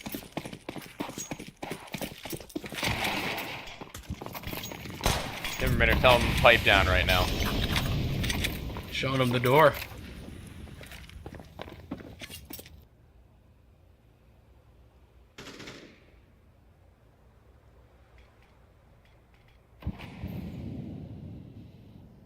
Showing him the door. I like that. In case you couldn't find it. That's a polite thing to do. I would agree. This, though, sees an MP9 for Frankie and a left, somewhat of a bonus round for them to be able to build up some extra changes. They're not yet on map point, pardon me. They've got AK-47s up against them, so if they can manage to make this round a victory, that pretty much just ensures their fate in Mirage and into Dust 2. But beyond that, just denying a bomb plant, getting a number of kills before going in for their full reinvestment to follow, regardless, it's going to be their biggest issue if they can't do that much. But still, going to actually find a Brett opening kill, where you had mentioned that he was playing to a high enough level to where it needs to be worried about, perhaps, by the Timerman. That's what's being shown here. Snap, though, clawing it back! Snap with a triple spray down! He's down low, but that Molotov going to give away Jason's position as the stomping was going to otherwise. Calling in Nero for support, it's news. The 1v2. Trying to save Fluffy Aimers. Brett did so much to open this round up. Having the bomb, playing hard to get. Is Snav, and Nero comes in for the clutch. That round just should have been done. It should have been over, yet Snav is the one to dominate in the kill feed. That three-man spray, essentially, where he's got 2 resets and then continuation, man, that was so perfect. Enter the captain's quarters. Brett and Snav having a meeting, but one in which Brett isn't going to be all too happy with the results of, as he's just been told that he's got to try again. Try and help get his team over the lines, despite having called a game solid enough, questionable economically speaking and financially speaking if it were orchestrated by him perhaps at times. But I'm sure that there will be no complaints from the side of Timerman in that affair as it sees them now 1 man away from being able to cement it in to lock down a full best of 3 in the quarterfinals to determine whether or not they'll be moving forwards. They do not say die. They breathe 1 more puff of air into their lungs and deeply. And you can see now what it's done. Yeah, I mean, a combination of factors, right? Nero, Snav, and Dara, like, just topping the charts and having some incredible impact on the individual levels. But even beyond that, I think that we saw Fluffy Aimers where their tactical depth was noted on Vertigo as a huge W. I felt like we didn't get to see any of that on Mirage. But, a lot of that more to do with the lack of T rounds that we even got there. But I also do think that, got to talk about that economic management. I feel like they played a really risky game, and that's fair. But those risks come with some consequences, and we saw the consequences when those risks don't pay off, where you're constantly on the knife's edge. and unfortunately not ever winning any of those rounds, not being able to put together any wins back to back, that'll create a 13-3 scoreline. They were trying to play Moneyball with what they had, but at the end of the day, the team just simply wasn't enough to what they had spent and dished out. We'll see what Dugate has to say about that now as we have a little bit of a break following that. See him break it down. Yeah, it seems to be a tale of two quick maps in between these teams. Of course, map 1 was a absolutely devastating loss for the side of Timerman, going 13-0, but this time able to flip the script on the side of Fluffy AIMERS. They were able to do it in a 13-3 fashion themselves on their map pick of Mirage. So certainly they came back into form. We saw players like Snap, Dare, and Nero really coming up and coming into their own year for Mirage to really pull this one through. Some excellent highlights and moments out of them, allowing things to be pulled forward. Because certainly, I mean, I was a little bit skeptical coming into this map. We saw that performance there on Vertigo, and it was like, well, this isn't a map that they're good at, but I do expect a bit more out of them when it comes into a best of 3 like this. I was fully expecting that first map to be a bit more competitive than it was, but it definitely coming into this one, it seems like they had a different mentality about it, along with how they wanted to play things. And they played it fairly puggy, but it worked into their favor in quite a nice way. It seemed like Fluffy AIMERS just didn't have a idea of how to stop them coming onto their CT side, nor of how to break through the defense on their T. And I mean, they were able to make some things work. They found 3 rounds in total. Those were all on that CT side. And when they found out that 3rd round coming into the final round of regulation for that first half, I was thinking, okay, maybe there's a chance that they can get things rolling. If they can go ahead and find out the pistol and look to push it on forward after that, we could possibly see them make the run of rounds that's necessary to get themselves into a position where a tied game in overtime looked doable. But of course, it just wasn't the case. It was a clean run of rounds on the CT side for Timerman just to slow things out. Nice little 4-0 for them there. So now we're going to be looking at map 3 with a bit more of a critical eye, because it's Dust 2. Dust 2, an incredibly puggy map when it comes down to it. It's something that they're fairly comfortable on for both these squads. They've had some good moments and their weaker moments as well. Of course, Dust 2 for Timerman, it hasn't exactly been fantastic, losing to Wildcard and Boss most recently, but they did beat Perseverance before that, so that was a long time ago at this point, but it's been a while since they played it, so we could assume they've been at the drawing board trying to decide how they want to try and take things into this series and how they want to possibly look to play Dust 2, but ultimately only time can tell of how they'll be able to really pull this off, because they've got to play for the reverse sweep here. Fluffy AIMERS and them both have really good shots into this, so I do wish them luck, but of course there is a bit of time in between now and then, so folks, please stay on as we are looking at map number 3 beginning in the next 5 to 10 minutes.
Tired of boring case openings? Do you always get only cheap skins? The Hellcase website has tons of options to upgrade your inventory. It's up to you to participate in giveaways, events, or compete with other players in opening cases. Hellcase, your world of expensive skins. Do you have any unnecessary skins or want to sell them? Try Skin Place. Visit the website, select the skins you want to use. Easily fill your Steam trade link.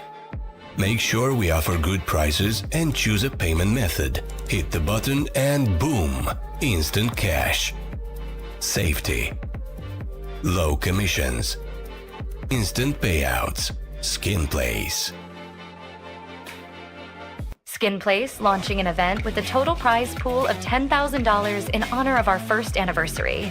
Just sell skins, claim daily bonuses, complete missions, visit the shop, and participate in the main giveaway with popular skins and a powerful PC. Follow our social media to not miss.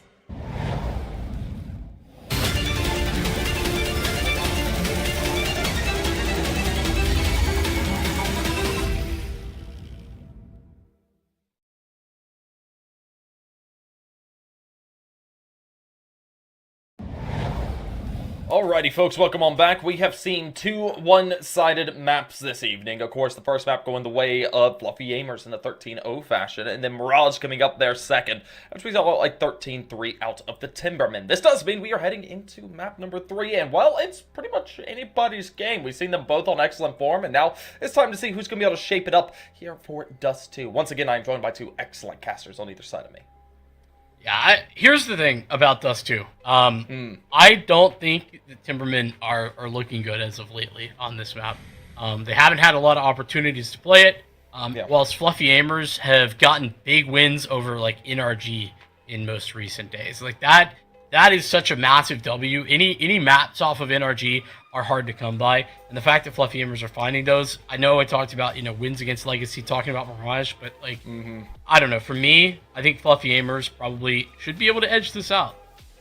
Yeah, I think about Dust 2, and I think about Sure in Isolation. I actually agree with pretty much everything that you say, but I think about the last two maps and how they've gone down, where I was actually expecting it to be kind of a blowout on Vertigo regardless. Maybe not a 13-0, but definitely a pretty good game from the Fluffy AIMERS. On Mirage, where I find them to be a little bit disappointing. I expected a lot more coming out from them there, and it's where, yeah, sure, my initial instincts said that they should be able to win out the map in general. It kind of just defeats the purpose of being able to say that if they don't even come close in my mind to looking like that they were the team that deserved to win out on that map, let alone one that should have gone through with that as a a premature guess or an estimation for me as an analyst. Yeah, I mean, it was incredibly surprising seeing Fluffy AIMERS just sort of fall apart like that into Mirage, but of course, Dust 2, it's going to be a totally different matter. We're going to be seeing them trying to find these long-range duels there fairly early on, is my guess. It's going to be something that they're going to need to really excel at, because we know that Timbermen are a couple of AIMERS. Like, certainly, they've got their wits about them when it comes down to most of these maps, so we've got to look at them to say, okay, who's going to be able to out-aim who in this situation? Because, I mean, the strategies, they're pretty set in stone at this point. Dust 2 has been in the pool and out of the pool for years on end at this point, so we really do expect them to be able to put up some really good stuff, but hopefully Fluffy AIMERS are going to be able to go ahead and match that as we do move forward. I mean, I think the biggest question mark, the biggest missing piece of the puzzle for Fluffy AIMERS on Mirage had to be Slump, right? I mean, he was a guy that really dominated when we talked about Vertigo, had a great map, number one, but was super missing. And not just missing in as much as you would say an Opper didn't get a chance to have the AWP. A lot of times that's kind of the key thing to talk about, even if it's not great. It's like, well, we didn't see too many ops in their hands. That wasn't the case. Slump had a ton of ops. Didn't have a ton of good opportunities to use those effectively. And that's a problem that has to be solved on Dust 2 in particular. That can't continue. Yeah, no kidding. The op is going to be so important coming into Dust 2. I suppose you could say that if he doesn't get online for this third map with the op, you could say that Vertigo was kind of a flash in the pan for him, which would be a real shame to see. He's someone that has to activate each and every time into these rounds. So we'll see if he's ultimately able to pull it together and bring it back into this. But otherwise, this could be a rather disastrous tale for this roster. Yeah, it could, but I don't know. I don't think I don't expect Slump to be the kind of player. I mean, funny enough, I don't think Slump's the kind of player that we can expect to find himself in a haha slump for very much longer in a best of 3 than just one map. So we're going to be jumping into the game. Thank you to Gate for having joined us. But on Dust 2, Vincent, I am going to be giving kudos to Slump as a player who can pick up the AWP and deal just as much damage as he did on Vertigo, but he's going to need to get it, honestly, maybe a little bit more of a supporting cast in terms of what they have available to be able to support him. I mean, yeah, I think that is certainly true. I think Brett has shown himself to be very consistent in this series right now. But yeah, some of those supportive elements, like Jason and Wolfie, who were really good on Vertigo, just weren't available to the same degree on Mirage. I meant more so even resources too, like weapons, utility. Supplies that you were criticizing just weren't all there. Puts them down a little bit further. So blind. Everybody blind in that fight. Whilst Vision returns, Dare gets his one before overwhelmed. And so as the numbers get punched in, it's Timberman on the outside looking inside. At least attempting to. All 3 of the CTs remaining. Grouped up and looking to make their way in. With a kit in hand, Snap, maybe the tip of the spear. Yeah, very well could, but it's going to have to be Slump on activation from the window. It'll be Snap put down pretty quickly, and Jason on the opposite side of his teammate who made that shot happen turns himself onto a swivel to be able to find the final as heard on the sill. It's a left. It can do nothing to get back into one of the most difficult sites to retake in general as far as Counter-Strike goes. And once they get that much, once they get the start, see if they can keep it rolling, because now after a little bit of a deflated Mirage, it's return to normalcy in terms of weaponry to where a double scout setup from Darren Neo, that's the kinds of eyes you're going to have to be worried about seeing if you are the T side currently. And here's the concern for Timberman, right? They haven't played this map since July. What? Not a single official. So You must be cooking something. I think maybe the opposite. I think maybe they just, you know, these changes and whatnot, they just don't have the opportunity to play everything. And then BO2s, which is 2 BO1s separated in ECL. So they have rebans for everything in ECL. My goodness, the amount of damage done here is ridiculous. Tees up potentially for a nice victory as Alaf and Nero, they're both going to be good. There's Slump 3 HP and the bullet's whizzing by his head. Nice little boost there, though. That was a pretty cool idea to try and get back into it that very may well have actually caught off Slump if he wasn't just that little bit more aware of it. But even now, a 1 versus 2 to where both are in the red. It's a left just jumping up and down, playing the life at the corner. Can't go in for a preemptive swing right now, Jason. You need to play yourself safe, as he will be able to only find the one. He can't flip his crosshair back and around to Jason's position in time. The captain's life not lost in vain, and that round not lost at all. Keep that in good hand and good keep. As 2 up, they find themselves at Timberman that are once again broke back as they wanted to have an answer they couldn't quite get, but they were damn near close. I mean, it could have been disastrous results-wise for Fluffy AIMERS in that round. The amount of damage that was done on the entryway to the A-bomb site was crazy. They get taken down really low. All 3 players there in the clutch are relatively low HP. Just a couple of bullets from the MP9s, and it really required them to play as safe as they did. Like Frankie sort of deserved a little bit more from that. 2 Molotovs sent into his location.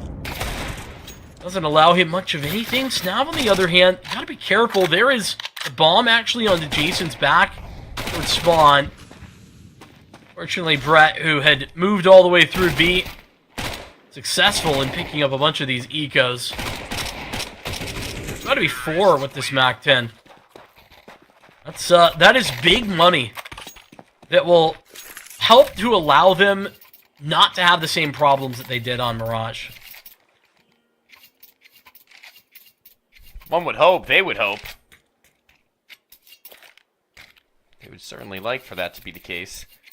Those problems aplenty.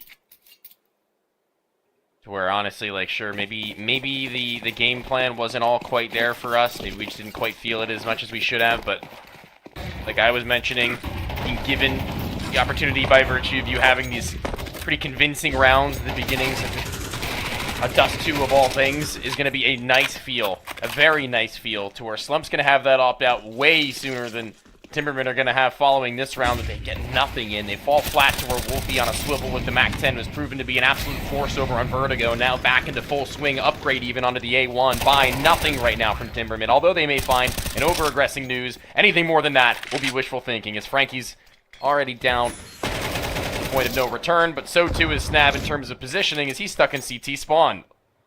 I mean, just the pace of play that Fluffy AIMERS are working with in this round is just so swift. They get into these action positions and towards the A bomb site with such pace. It's incredible.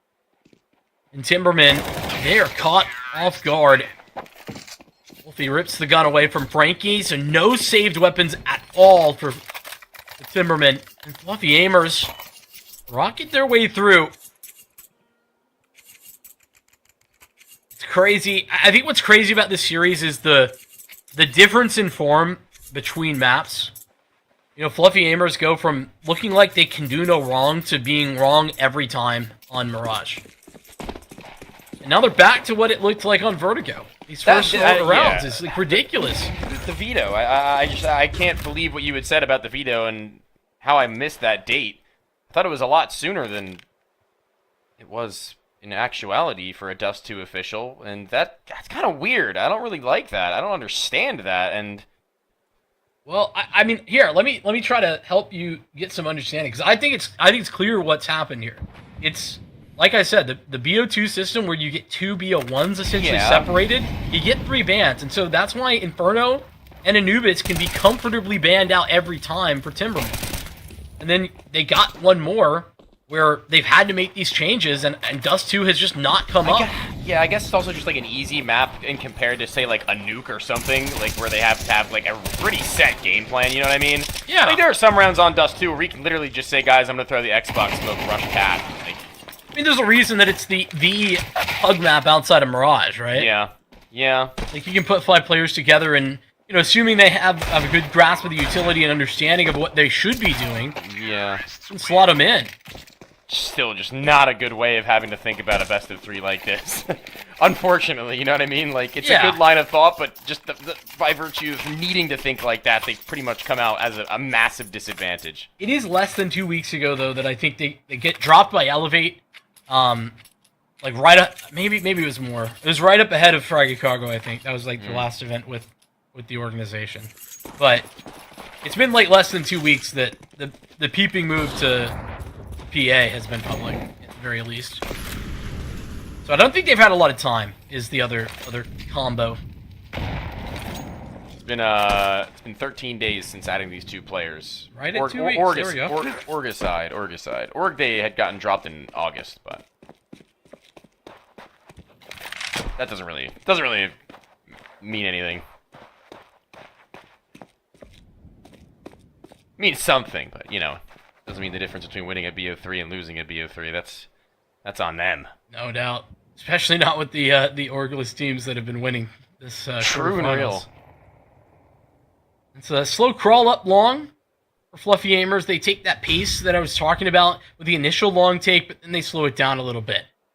So we got Aleph playing defensively here on the site proper, but it's Brett forward position. Really nice Molotov. Brett steps forward and gonna have everybody here. Oh my goodness, quick shots from Nero. But it's all falling apart in the meantime. He's the one of 2 left alive. Aleph falls and Nero solo.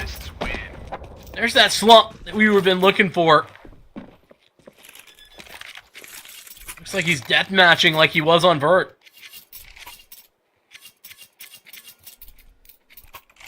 Slump's not done, dude, I'm telling you. There was not a world where I believe that Slump would have found himself as honestly abysmal as we had seen on Mirage for more than a map in a series. I am a Slump fan. I was once a Slump skeptic, but I've chosen to become a fan instead. I think there's still room for skepticism. 4 and 14 on Mirage, that just can't happen. But certainly the heights that this kid can get up to is incredible to see. These are good reactions, too, from Fluffy Aimers. And this is what I was really laser focused on regarding their Vertigo. I think the reactions on the T side were so on point for Fluffy Aimers. Yeah, like they, as soon as they got some indication of what was happening, of what Timerman were doing on their CT side, they knew within moments what they needed to do in order to play, against that. Brett, an overstep that might end up punishing them in this round. Perhaps, but the Deagle's hitting the shots more importantly than anything else. Their bodies are just so close enough and spacious is the room that they have to be able to fire back after they lose their comrades. You and I got to speak to Brett a little bit at Fragicago. I don't know, actually, I was going to say we. I get the chance to speak to him every now and then at these events that I go to. And picking his brain is always a good time, and he seems like the kind of guy that can dictate and, orchestrate these rotations without much hesitation, right? He seems like a guy with an idea. Yeah. Doesn't really wait on things happening in the round all too much. Yeah, 100%. I mean, I think that the guy that I feel like it's kind of run under the radar a little bit in the ECL level conversation of like smart guys in the scene for some reason. I don't know why, but I don't know why my brain defaults to thinking of him as like my tier 2 Stanislaw. I don't know what that means. To be honest, I don't know how to justify that, but like, I mean that is what Stan's known for, is mid-rounding. Yeah, that and just honestly the fact that he got like kind of like shunned for a while. A little bit. He also was getting an education. Was he? For a while there. I don't know if he's. I assume he's graduated. Went to Kennesaw State. Well, that's awesome. Their program for a little while. Was actually on that team with Slight and Seb. What, they had a college? Stanislaw was on a college team? No, not Stanislaw. Oh, that's what I was talking about. Oh, that's what I was talking about. Brett, you dummy. I was gonna say, when the hell did Stanislaw go to school? No. If he's looking to get an education. You may know somebody. Brett, good for his one. Read it out. Hold on a second. Holding. It's a quick move. Jason, a big adjustment required. And so low, 2 HP, but the bomb not actually heading towards the A site until now. That's to pick up the pace a little bit, but Timerman, they're so far removed that even with these low HP bars, I don't think there's any way back in. I don't think they can afford to go for this. What you're thinking, but you're believing. How about it? Probably not going to be going for much, no. But I just need to be a believer. Yeah, I mean, seeing isn't believing, and believing isn't seeing. It's what they call faith, I think. Like seeing Santa isn't believing. That's from the Polar Express, I think. I don't know if that's a biblical reference before that, but I do know that it was in the Polar Express. That's all that really matters, isn't it? Yeah, probably. Just to also do a little bit of, I guess, a preview to what our next best of 3 is going to be and how I think that one is going to go down in relation to this, Legacy and Lag. That one a little bit steeper of a climb, I'll say, for Lag, who are going through their own transitional period of roster maneuvers with Trojan integrated into the AWP role.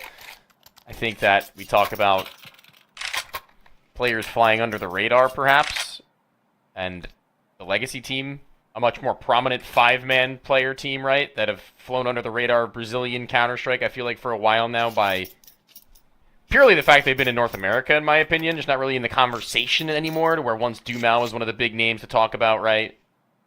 Now it's kind of just like Legacy are around and about. And I want to see them do some damage here in the North American CCT, as you had said in the pre-show to everything, where, like, the favorites are gone. I mean, what more do you want? They won Series 1. Right, I want them to win all of it. They weren't at Series 2, so they couldn't win it. Yeah. I want them to continue to show that they have that level of play, because like a Timerman, a Fluffy AIMERS, these are all really good teams, right? But the team that moves on from this, which is what I was building up to the entire time in that very long prelude, is going to be playing the winner of that game. Good so point. If Fluffy AIMERS can look as solid and as stable, then I'm pretty hopeful for that, but Legacy are going to maybe have a lot more on their plate than they would have expected, but so too will Dare if they would have popped out into the B site, but lonesome as Jason and now fallen. Yeah, he gets tagged with the smoke, so Audiyuki given away, and so he's sort of forced forward. Or at least feels that is the case. Bomb's still in spawn, though, for Fluffy AIMERS, so they weren't ever really prepared to snap towards B off the back of that. Mason just trying to walk out a kill. Unseen. Still Timberman, at a minute 13, they still got 3 at long. This is crazy. It's a Tony special, walking out a kill at B tunnels. It's my favorite strat to call. Does too. Let just you walk out a kill at B? Yeah, and then somebody follow me, yeah. They didn't have the follow part. They didn't have the follow part. Slump was there. He was holding for lower tunnels, though, like a good teammate would. From then on, Frankie! Activation through the smoke. Coach a bit clutching around where they kind of need both him and everyone else to be playing at their best and showing their grit in a map that was starting to slip.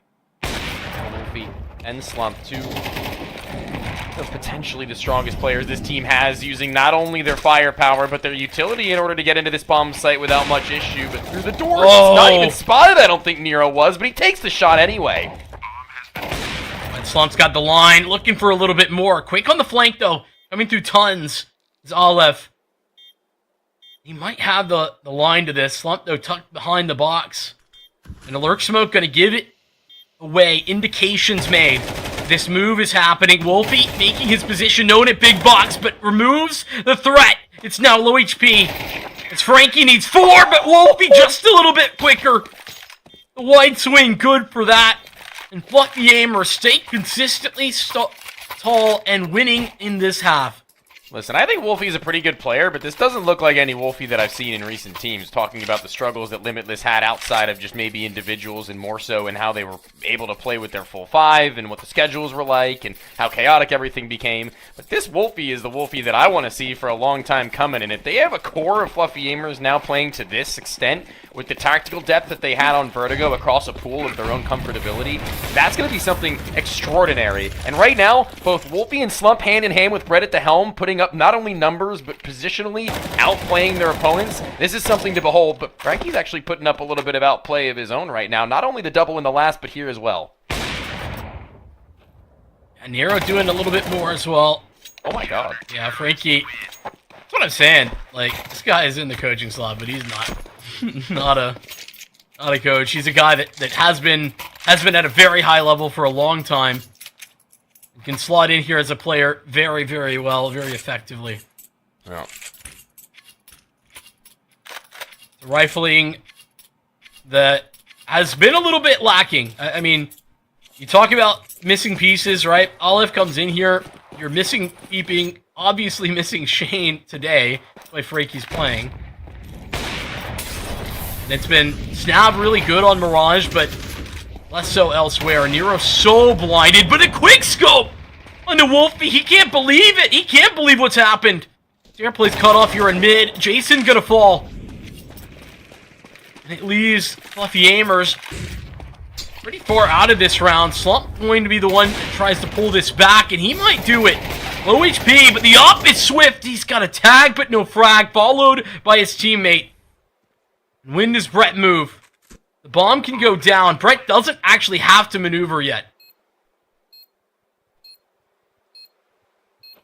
He was just playing for info from the CT walk-up, not seeing anything initially. A jiggle required so he doesn't give up his life for free to a left who's already up. He's got his teammate just behind. The new boys on the block, but Brett on the behind. Finds the first of them, elevated to the catbox boost. It's Nero who can find that kill. He does have a smoke, and he does have no kit to where the 10-second stick is going to be needed. And Brett, trying to find it Kukli style, requires only 1 bullet to the shoulder. And it's the blade that will connect. An incision into a Fluffy AIMERS end of the half now with 1 to go, where double digits is realistic once again. I mean, that's just a massive man advantage. Timberman, it was 5-on-3, I think, is the numbers. Things start happening fast, though, towards the A-bomb site. And it's Slump, again, who I said he needed to be the guy to start to step up and to have that impact that we saw in Vert. He's done it again there. It's not 2, but a 1 kill, then tag that tees up news for the bomb plant and Brett for the close. Beautifully done, well orchestrated, where another heads-up maneuver from Brett nets them a victory.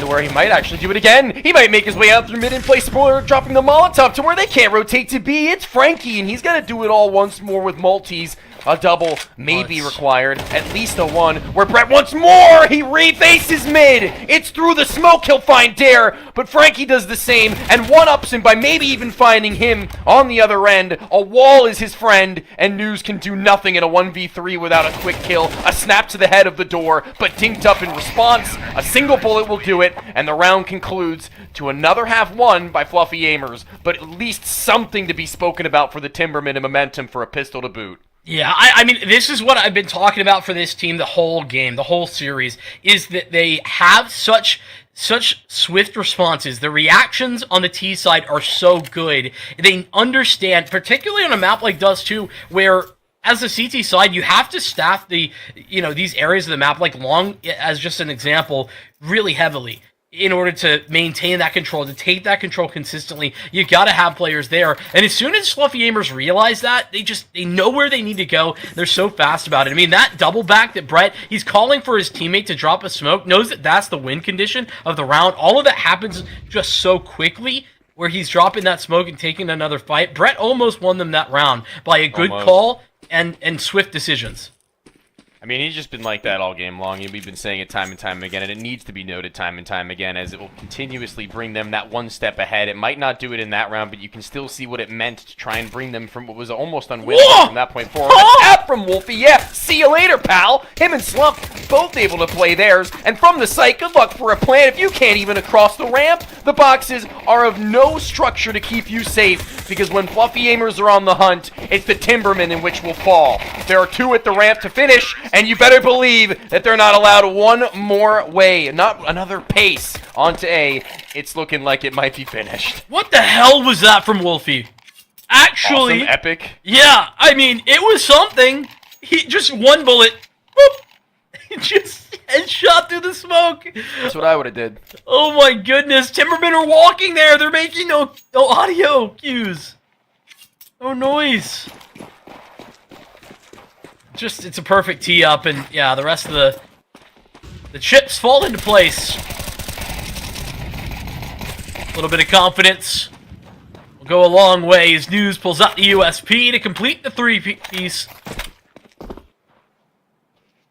1v5, Snav Tech 9.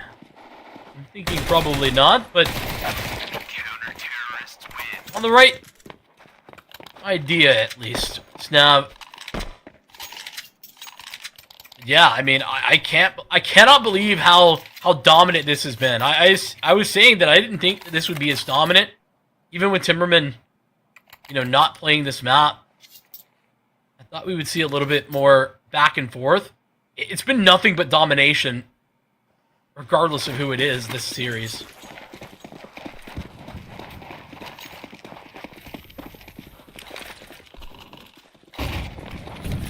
Flashes for Long, set up by Slump, not with the op to post, but instead to get his teammates maybe up close and personal with these AK-47s, where range is going to be their best friend. It's the Fluffy Aimers who look to limit it as much as possible with 3 MP9s. It's one on the top of the cap box, and Slump soon to support once more. He's just playing close enough to where I think if he needs to either trade or fast rotate, he'll be available for it. But don't get caught off guard. Wolfie, not quite ready for that walk-up dry. It's Nero who finds the frag with a molly in hand. He'll at least now get them something to work with, and what I want to say is a bonus round, but honestly, Fluffy Aimers not all that wealthy. Yeah, no, I mean, despite having a lot of surviving members, they had 4 survive last round. Well, that's massive out of Jason, though. Frankie gets removed. The edge of the smoke, not his friend in this instance. Jason keeping up the pressure, and Fluffy Aimers, similar to what I've been talking about on the T side, understanding that they need to stake the claim to some of this area of the map. A bit ambitious from Brett. Slump goes down in the fight towards mid, and now it's News and Jason.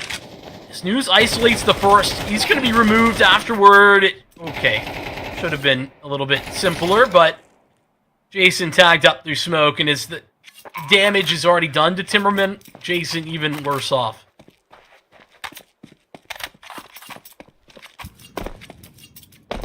Jason's out of there, starting to feel a little bit of pressure as they are outclassed in weaponry well and truly from top to bottom. Not really much they can do about all that. Other than just open pray that in their next purchase they'll be given as enough to battle further beyond. I think that this gun being saved will give them another purchase, Vincent, I believe, with the kills that they've gotten. I think it's going to be close, but it's one that'll be required to make a decision of. But if history repeats itself, and if the calling of Brett remains consistent from that first map into Mirage and then to here, I think they will likely go for a purchase of that level, if that's what we want to call it. I would tend to agree. I think so. Though, I was going to say, News has just gone for a little bit more. It looked at first as if they wanted to kind of like half buy around this. But they are going to full invest.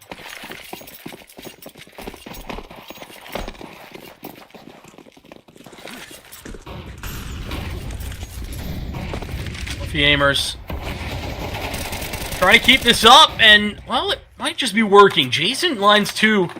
So a trade of 1 for 2 is very good for Fluffy AIMERS. They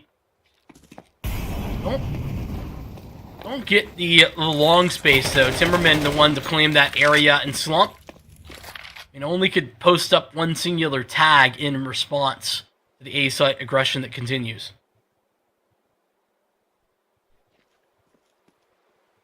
Here where Wolfie having a flashbang could be huge if he gets over to help out, if they're given the info enough from that point forward, but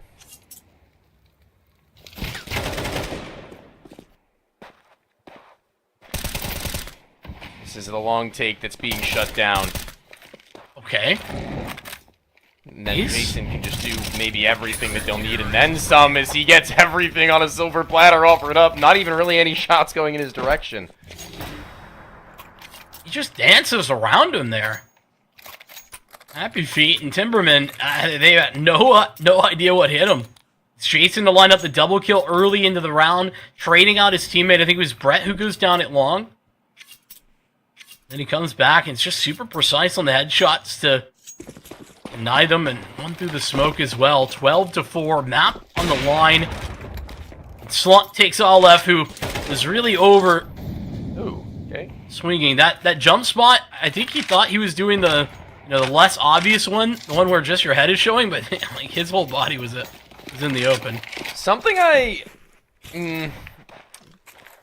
really don't like, or maybe something I need to do more research on for both like my own team's sake and for watching other teams' sakes as well to see what they can improve on, is when you get an opening pick like that from Slump, is there no world where News could just simply cancel his walk up through mid there to where a man advantage even further beyond a 5v4 isn't required? Because what it does is it really just gives them an alleyway, knowing News as a mid player is going to be a big gap for them to play from. Sure, Slump gets another one back, but Brett's activation is going to be all the more important, all the more determining to the factor that might find them the win. And it might have just found them the VO3 unless coach turned player, stand in, step in, substitute, whatever you want to call him, is going to have to do it all. Health enough, a smoke, and knowledge of where the bomb is just between the pair of the CTs, with only one of them actually actively in his face. Blinded, though, should be the close. Unless in the quickscope he gives himself another 1v1, and Frankie isolates both Brett and Jason from between the doorway where it should have been a sealed deal. And that's just, I mean, not even a lot that Fluffy AIMERS can do better in that moment. Trying to swing together, trying to get this coordinated, but Frankie just so quick with it, jumps back around the corner. You see that Jason's ready to play the swing. He never gets an actual look or shot off on the first swing there. The energy has to be up after that, surely. I mean, hugely. Still 12, but I mean, if that's the mentality that you're going with when you're up against your life and tournament on the line right now, then, GG from that point in general. But if you keep your head in it, there's no telling what they may be capable of. Is already how long it's Frankie again back into it, this time not with a closer and a clutch, but with an opener. I'd probably toss that off back to Nero after that. Was that toxic? It wasn't meant to be toxic. I was just saying he's feeling it, Like, I don't know. You're telling me that you're not keeping that up if you were Frankie? I wouldn't. I would not. No? I think that's super troll. I mean, it is super troll, but also, did you see what he did? Yeah, I was there, dude. Like, I was the one. I was casting there too. I mean, is it troll? Yes, but that's all. That is all. I respect that. It's a mid rush, and it's over. Almost. That's what I said for a second about Frankie. So let's hold on now. We got Jason a 1v4. Yeah. Okay. You taking this seriously? This could be the world on the line right now. This could be everything, Vincent. This could be the greatest clutch of 2024. Unrealized. You can't win Pro League like this. Alright. Somebody's getting a little big for their britches. Fluffy AIMERS, though, not the case for them, I don't think. That to me just felt like a let's get it over with round. And trying to keep it moving. Get back into these gun rounds that mean so much more. Timerman's starting to post a little bit of a comeback. This is already the closest map that we've seen today. That's not saying much. No.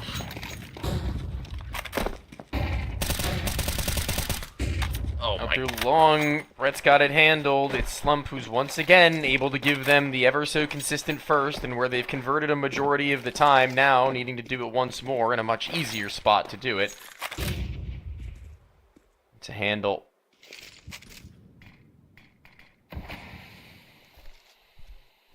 As he isn't going to hear much going on for a few moments, but those shots going through the doors, that confirms one player, which may as well confirm two, or at least one over towards B, to be honest. Little boost up on the catwalk, and as that smoke starts to fade away, get a little look-see. Down into mid, though Timerman is going to be falling way out by that time. Indeed, that is the case. News, Wolfie towards the B site, but News oversteps and will be taken down. It's all left with the entry. Wolfie's still here. So good from this big box position, has already delivered multiple times, and they're searching for him, but they can't find him. Double swung, the adjustment made, and Brett may have them both. Brett does indeed close it out. He leads the charge from the front, 19 kills to close out this map, and Fluffy AIMERS' victory is 2-1 in the series. Yeah, he pretty much sits them down to the point where there's nothing that they could have done. There's no answer. There was no chance that they were going to be able to bring back from that 5 versus 3 much of anything without an absolutely heroic play, where Frankie might have been able to bring them something that was much more across the map and scattered from the side of the Fluffy AIMERS to have to worry about. And the Timermen, while they may fall here and find themselves out of the tournament, Fluffy AIMERS moving on to face the winner of our next best of 3, as aforementioned, Legacy and Lag. That one is going to be an interesting, but before we go to that, let's see what Dugade's got to say and discuss about before we head into our slightly extended break. Yeah. Certainly we're going to be looking at some interesting stuff coming up here into the future, but just touching back on that previous match, I have to say, it was close and it wasn't close. Of course, first map, just a bit of a dominant stop, going 13-3 the way of Fluffy AIMERS. We saw Timerman's bring it back 13-3 on Mirage, 13-0 on Vertigo, and then of course Dust 2, that one was a bit more of a tight affair there towards the end. It did look like really Fluffy AIMERS had control of that series just about the entire time, only allowing 3 rounds to be dropped to Timerman there during that, and then of course we saw a little things get turbulent there towards the end. It was looking like Timerman might have a second win to be able to go ahead and push themselves into a closer series and possibly look to maybe take it their own way, but of course that was just cut short by Fluffy AIMERS as they were able to find their 13th round. But still very well done by both these teams. We'll be looking at Fluffy AIMERS to move on, and just looking at the bracket now before we head to break, that way you guys have an idea of what our semifinals are starting to shape up to be, because of course one match is decided and we're about to decide another. Fluffy AIMERS moving forward will be looking to play the winner of Legacy and Lag. Meanwhile, a couple of upsets earlier on, yesterday actually, where we saw PA beat out the side of Nouns Esports, doing it in 2-1, while Boss beat out NRG in a 2-1 special as well. So close days so far there for the quarterfinals, but of course now we gotta see if Lag are up to snuff to face off against Legacy. I just realized how ridiculously stacked that right side of the bracket was. Yeah! Yeah. It was crazy. I mean, it's Legacy there on the left-hand side, but you had NRG plus Nouns, then Party Astronauts with their changes, and then Boss, who's made the RMR. Yeah. I mean, all these rosters are looking really good. And an unspoken one, of course, Undefined, who started to come up recently and doing super well. They went 3-0 in the Swiss stage, and they're trying to make waves here in the playoffs, but unfortunately were cut short. Things are just looking extremely promising there for that semifinal. PA versus Boss is going to be certainly an excellent match. And of course, now coming into this Lag versus Legacy match, Fluffy AIMERS has some stiff competition to go up against no matter who wins. Yeah. Yeah, I would agree. I think that, this is, for me, the most likely of games to go to be a 2-0, unfortunately, for Lag. But either way, I just want to, before we leave the Fluffy AIMERS conversation, I just want to reiterate how impressed I am with the T-sides that Fluffy AIMERS were putting together. I think that their T-sides were really impressive. They were a bit reliant. I feel like maybe we didn't see a lot of their CT sides, but they were maybe a little bit too reliant on, they were individuals like Slump making those early plays, like them getting those opening duels and winning them. That's kind of how Dust 2 goes, so I'm not too worried about that, but their T side was so damn good. No, it looked fantastic. But before we go ahead and head on into break, Tony, do you have any final thoughts? My final thoughts are I wish to see more of this Fluffy AIMERS team in the form that we had seen them today, and I want to see them continue to grow and evolve, as it is still very new. It might be a honeymoon period, might be a little bit looser than maybe they're used to, or maybe Wolfie is used to, but if they're going to rein him in, then they better keep him a little bit loose and off his leash, because he was looking absolutely banging. Certainly. But, of course, folks, that does mean we're heading into a break. Our next match, of course, is Lag versus Legacy. That'll be coming up in just a bit. We have actually a rather extended break, about an hour's time before that matchup begins. So, folks, don't go anywhere, or rather go somewhere and then come back, as we'll be waiting for that next match to begin in about an hour. You look into your inventory and there's only... It's time to forget about this garbage. Here you will find everything to play with really cool skins. Open top cases.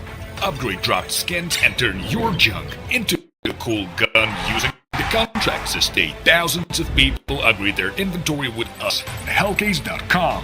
Look at yourself in a new way.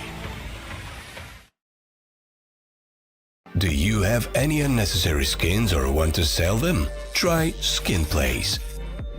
Visit the website, select the skins you want to use. Easily fill your Steam trade link. Make sure we offer good prices and choose a payment method. Hit the button and boom, instant cash. Safety. Low commissions. Instant payouts. SkinPlace. SkinPlace launching an event with a total prize pool of $10,000 in honor of our first anniversary. Just sell skins, claim daily bonuses, complete missions, visit the shop, and participate in the main giveaway with popular skins and a powerful PC. Follow our social media to not miss.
Trying to get the skin of your dream for a long time but can't get it in any way? On our website you have a unique opportunity to get your favorite knife. Users on our site can hand out skins themselves, and participants need to fulfill some simple conditions. For example, watch a video or buy a case on our website. After that, you automatically become a member of the distribution. Go to the user giveaways tab and do what you like. Hellcase.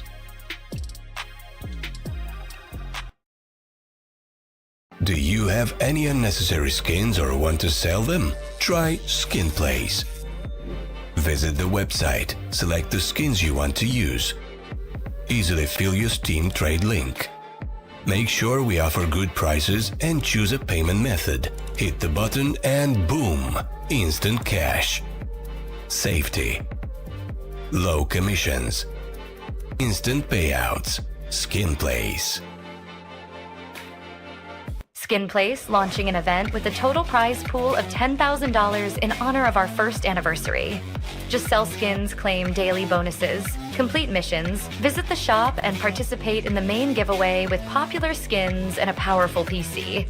Follow our social media to not miss.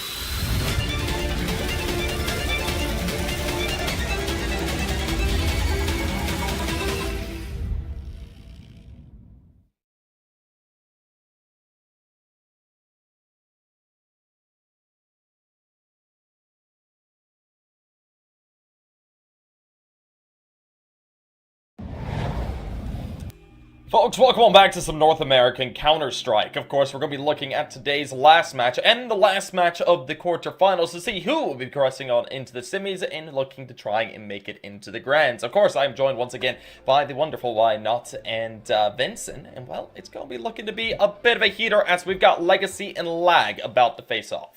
Ooh, dude, I don't really mean to be that guy, but a bit of a heater. Yeah, maybe on the side of the burning down at the stake that will be lagged by Legacy. That's where I'm going to leave this conversation out from, because there has not been a single time that Legacy has been able to find even a series over them. 2 series that went 2-0 in the favor of Legacy, and dominantly, crushingly so, might I add, in the first round. And honestly, I want to talk about the fact that maybe that there was a time that they had taken a map off of them in the qualifier for Rio, but it was an overtime affair in which was already going to be a map win on Anubis and Mirage that Legacy ran away with. Yeah, I don't think that this is the best look from Lag that we've seen in the last 6 months. To be honest with you, it's been a tumultuous season. I think just in general. Obviously, Base moves away from this team back in July for Weeza. Base, I think it was more about like IRL stuff that he was more worried about. That change, I was not a big fan of it, but they wanted a more aggressive rifler.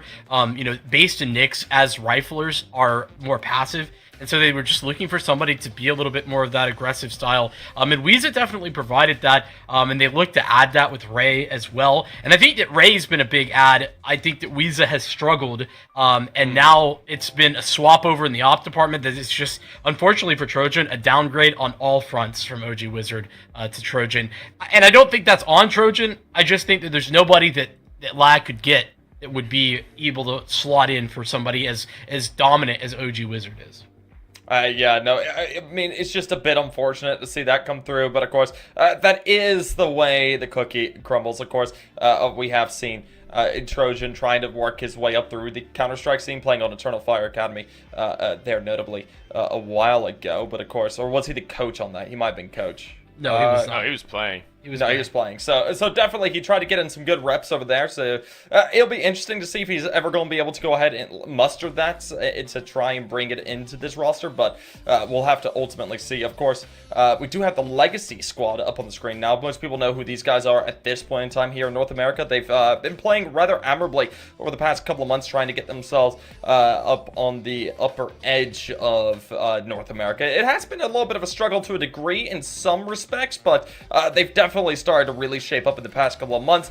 You're looking at players like Lotto Dumal to really put up some good numbers. Some say he may have fallen off a little bit, but they could be looking to go ahead and try to revitalize things. And not to mention, they just have a ton of events coming up over there in the European region as well. Thunderpick World Championship, you're looking at ESL Challenger Katowice, and then of course the RMR coming up at the end of, or beginning of November.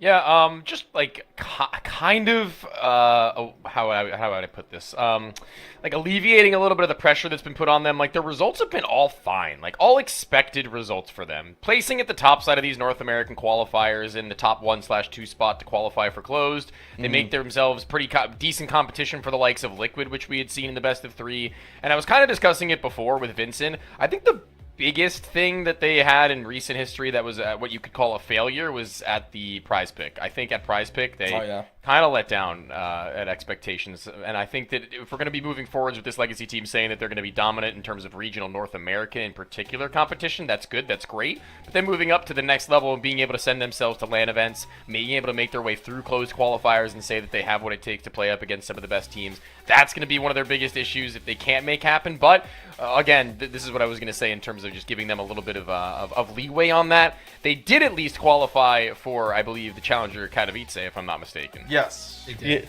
Yeah, they did. That'll be coming here at the end of October, and that should be a rather interesting time to say the least. I mean, they've got a couple of events running through October that they're going to be participating in over there in Europe, so hopefully that does bode well for them. They've been able to go ahead and qualify for quite a bit, so it should be exciting. But of course, one thing to note about this matchup, or rather the matchup after this, if Legacy do take this like we expect them to, we're going to be seeing the rematch in between Legacy and Fluffy AIMERS, which should be a bit of an interesting one. Fluffy AIMERS were able to beat them out 2-0 previously in prize picks, like you guys were saying, and they could be able to go ahead and look to try and get some revenge there in the semis if they take this series successfully. Yeah, I'm actually going to say that I think that loss to Fluffy AIMERS in the Revival series is actually a bigger deal than maybe you're talking it up to be. That's a huge loss. I think it's okay for Legacy to be losing against teams like Wildcard, a loss to like a Nouns in there, or an NRG. I think those are all reasonable. What? That's fair enough. I think those are the types of teams that are at that level in this region. But I think a loss to Fluffy AIMERS is a pretty big deal. And honestly, though, it opens up some avenues that I'll probably talk about a little bit later on what is actually some big weaknesses in this team that don't get talked about very often. That being said, let's talk about the veto. Let's discuss where we're headed first and foremost, because I do think that Lag have a really bad map pool right now, and I think that's going to allow Legacy freedom of movement. Whatever they want, they will probably get in this. It's got to be Nuke here. I was thinking about this, and I was thinking about it long and hard following that last best of 3. This is literally exactly what happened to the Timbermen. Having that one map gap is not good enough to be able to say that they're even going to be competitive on this one, in my opinion. And again, I hate to chalk it up like that, but it's exactly the story that was written and exactly the one that was told in the previous. So I want to see if that Anubis is good enough from Lag, because again, Legacy, one of the better teams in the region, of course, right? Also probably one of the best on Anubis in particular, and I don't know what the third is going to be, but if it's going to be like the classic Ancient, I don't know. This is screaming in my face that Legacy have probably the most comfortable best of 3 lobbed up in the entirety of this playoff bracket thus far, maybe even in general. I agree. It's going to be a little bit rough here for Lag. We were expecting this to be a rough series, but, I mean, seeing the map of Nuke come out and then looking at Ancient as the decider, I mean, this is going to have to be done in a 2-1 stance here for Lag, because we don't expect them to be able to perform on Nuke all too well. It's something that they don't play. I'm sure they practice, but not very often. And, I mean, the last time that we saw Lag play on that map of Nuke, the problem was they lost to In Control in a 13-6 here. And they had their upper at a 1.34 rating while losing. And that was a Wizard. which is ridiculous. But, of course, Lag, they're going to have to really look at Anubis. Anubis has to be the key for them. If they could get the key open, then they could be able to open the door on the Ancient to go ahead and take the series. But it's a very tall order. Actually, just really quickly, Vincent, if you had anything else to say, I wanted to just make note of something that not related to this best of 3 in particular, but I just realized that OG Wizards Nuke being as proficient as it is really going to help out Party Astronauts, and I am very excited to see how they move down on that map. But that's, again, not pertaining to this best of 3. No, I mean, that's why I was so excited yesterday to be calling that Party Astronauts game, because the addition of OG Wizard, who didn't play very well yesterday, but they still won, which is super encouraging. Those two additions in PvP and OG Wizard are such a crazy shakeup. I mean, I tweeted it out at the time. It kind of flew under the radar, and I noticed it. And I was like, "What? I liked it. What? What did this happen? How?" But yeah, all that to say, kind of leading into this, I think that for lag, what has transpired here is a little bit, that comparison to Timberman's actually a real killer, because they are in that transitional aspect where they've got a bunch of new pieces. To be fair, like this is since the very beginning of the season. Weezer comes in at the very beginning of the season, but now they're chopping and changing 2 players as the season goes on. So the ability to only to get 3 bans in these back-to-back BL1s that ECL allows, it just allows lag to kind of forget about some of these other maps and put their focus onto the ones that they're going to expect to play, particularly when they are struggling. In fact, I think they're out of contention now of playoffs. So for me, like, they had to make use of the time that they were allotted very effectively, very efficiently. And actually, I've just gone and looked. It looks like they're relegated at the moment. So, like, they'll be going into relegation tournament, not auto relegated, but into relegation tournament for season 4. So it's a massive loss. Yeah, I mean, it definitely is, but we'll have to see if they're able to go ahead and bounce things back into form like they need to. But hopefully, things should be underway here very soon with this series. Of course, there was a CS2 update that is causing us to have to stall quite a bit as they get all the servers, along with all the clients and everything, updated the way they need so we can have everything ready to go. But, that's the way it is. That's how Valve does things. They just release patches just willy-nilly whenever they want to. And, hey, at least some things are fixed, hopefully.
All right.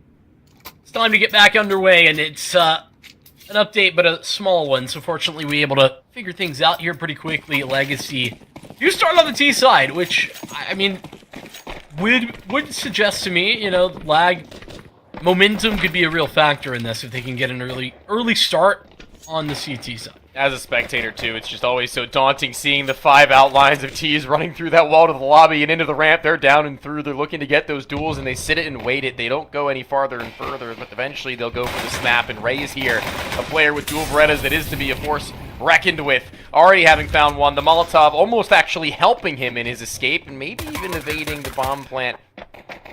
Will be the retake quick. Just as quick as the take to the ramp was from Legacy, to be honest with you, but they need to hold their own and stay calm, cool, and collected, in which all 3 now in a line are going to be. Yeah, this is already so good from Legacy. Their hold of this, despite losing players on inbound. It's 3-on-5 at one point, favoring lag. And yet, Nick X now in the 1v3. Oh, wow. He'll be removed by Sadzin, and yeah, that's a tough pill to swallow from the advantage that they had grabbed up. Ray, getting in and getting out is so valuable there. Yeah. It's so fantastic, and it doesn't mean anything, unfortunately, in the latter stages of that, because Legacy just flood that area with bodies. And Vincent, you know me, you know I know Ray. This guy, last time these 2 teams had faced, the only player, I believe, with a positive kill-death ratio at above ADR, excuse me, above 80 ADR. He's going to have to be one of those win conditions for them here as well, if they want any chance in being able to have a say in this best of 3. He's going to have to be just about as dangerous as he was then, maybe even more so. Obviously, one player, not enough to take them over the line. OG Wizard even given a little bit of that same assistance over, but just not able to get it any farther than 3 maps at that point. Counter-Strike, a game where you need 2 maps to win out on the series. Right now playing in a sneaky little corner. Going to play himself maybe 1 or 2 more, as Lotto is going to go for that clear crosshair, well placed enough, but still with aim punch a factor, not going to be as accurate as needed to be. Legacy in for yet another victory under what was really not a whole lot for Lag to work with, but I think now with these rifles, I was actually going to say maybe a timeout of tactical variety, but it's technical, so it looks like we are going to be taking just a few moments to square things away in that regard before we jump back in.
See, that wasn't all that long. We're back into it like we never even left. It's Legacy, though, who are going to have to be shown the door quickly on the CT side from Lag if they're going to be shut out from their choice. As it stands, it's obviously only been 2 rounds, and following a pistol, the economic W is going to bring them a long way. But Lag certainly used one of their own at this point in time, couldn't they, Vincent? Yeah, I mean, they certainly could. Here's the problem. Here's the difficulty of playing up against Legacy. You just got too many stars to deal with, right? Sadzin's off is incredible. And, okay, hold on. I was about to talk about Dumal, but Weezus put him in the ground for the early stages of this one. And this is the aggression that Lag really wanted to get out of Weeza, and they have it in spades. Maybe even too much, in my opinion, at times. But works out for them very nicely here. Ray stands tall and drops one before falling. Leaves Legacy man disadvantaged, but hold on a second. Not for long. Borton goes too far forward, and Weeza removed.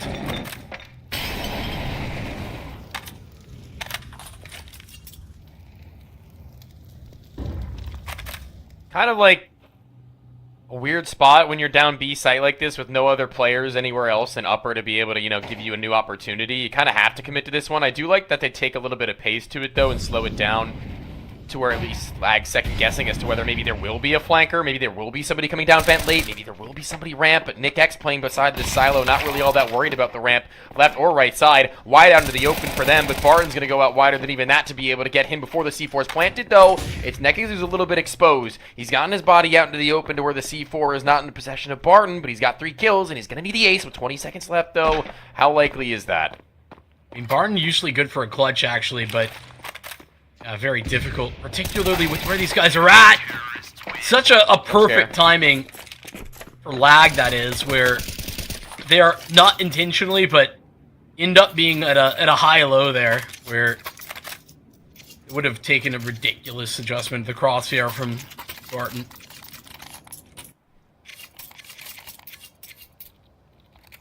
That's a big statement round. Weezer with their opener. Can rely on him to be getting proactive in these gunfights, particularly on the CT side. I recall back on Ancient, he does that a lot. And here on Nuke, you'd imagine that will be the same case, despite us not seeing a lot of Nuke's Lag's Nuke.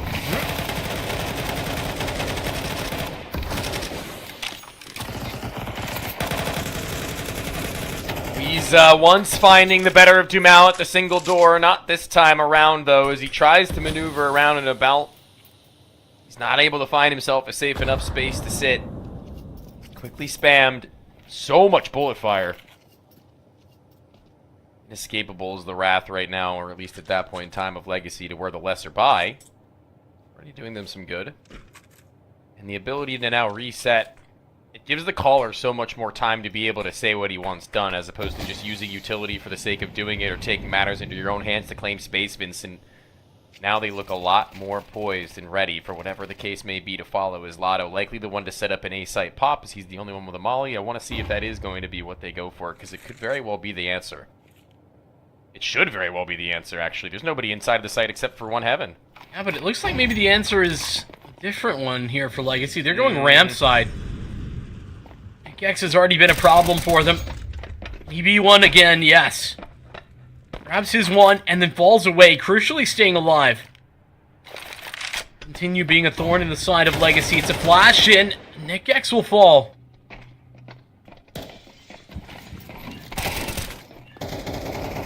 No bomb pulled from Sadzin in that moment to catch him down, but between the doorway where another one was going to come in a moment's time, it's going to be from control in which Dumal keeps this one not even, but one up. And Lag, they did good to get themselves at least a fighting chance, but that's pretty quick from Neckes, just walking around and clotheslining Ray. Leaving Experitive with not really a whole hell of a lot to do. I think, honestly, a save just would be better off. If that nade had gotten a kill, maybe there's room for him to justify a clutch attempt, but really, just doing their job for Legacy and ensuring that that one kill from Nick X was only a formality, really, in taking the B site, right? Like, when they're 5v4 and they just give up that one body, they know that Nick X is going to run away. And from that point, they can at least just use the map control that they've been given, thanks to the body that's been fallen. On the glow. And that's ridiculous.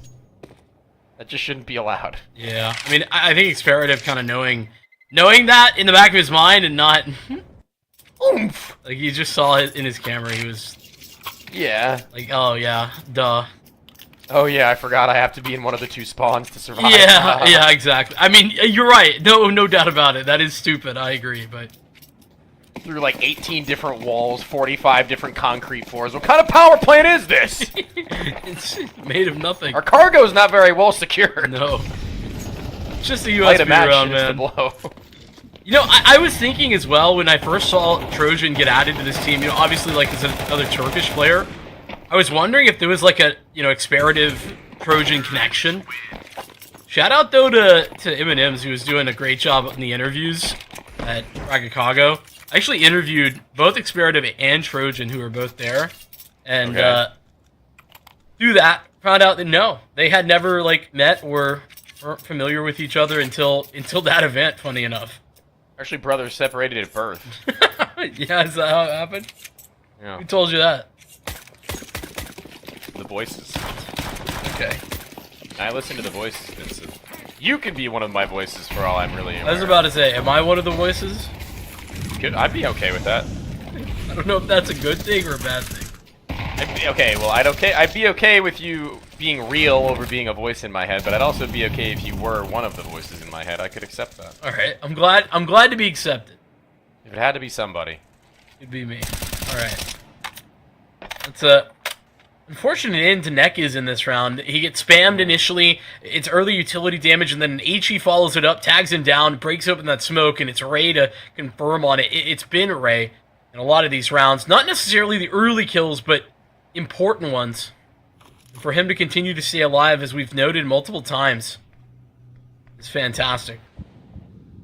Not so fantastic, though, is the amount of rounds being accumulated by Legacy on this point onto their attack, and defensively, it's Lag, who are split across the map, not in the slightest towards B, though, which is problematic just as well. But being able to find the Lurker that early onto your retake, and Doom out not really being an issue for them before the bomb is being planted, or while the bomb is being planted, could spell a little bit of disaster. But into the vent is Sazin, up close and personal, but back turn! Experitive's down and out, and is able to help Weeza, who's being run through. He's got to fight first, and that nade will kill, at least I thought. To where now Barton has got a lot on his plate. A Galil, not the greatest weapon for the job, but by having enough ammo in his weapon to find a multi, maybe there's a world, maybe there's a way, but Lotto now left to it with Weeza just as red. But Lotto, good for his first, and looking for another. Steps forward this Ray, and he's the opener and the closer here for Lag. That rifling that we've been talking about, so imperative. The full 10-second defuse is required, but he's got it. Wow, that's actually so saddening for Lotto there. He could have just taken that fight and noticed that he was off of the bomb for the first couple of shots and tucked. Nothing would have been able to be done from that point forward, with time not really being enough of an availability to the Canadian. Is Ray Canadian, or is that a CCT issue? I actually forget. I'm pretty sure he is Canadian. I'm pretty sure. I mean, I saw him at Launders Land last time around. Oh man, I forgot to say this. Fun fact, Frankie, Brett, Jason, and the coach of Fluffy AIMERS A were the Launders Land winners. yeah, I know. So that's pretty cool that they were on 2 different sides of that. Oh, that's actually crazy that Trojan goes down to Neck is there. But again, Ray being the difference maker and being able to find him before he goes down.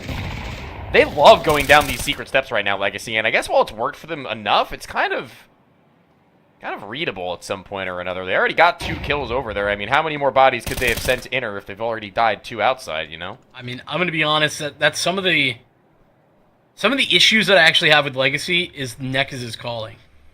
Yeah. Bring back Taco.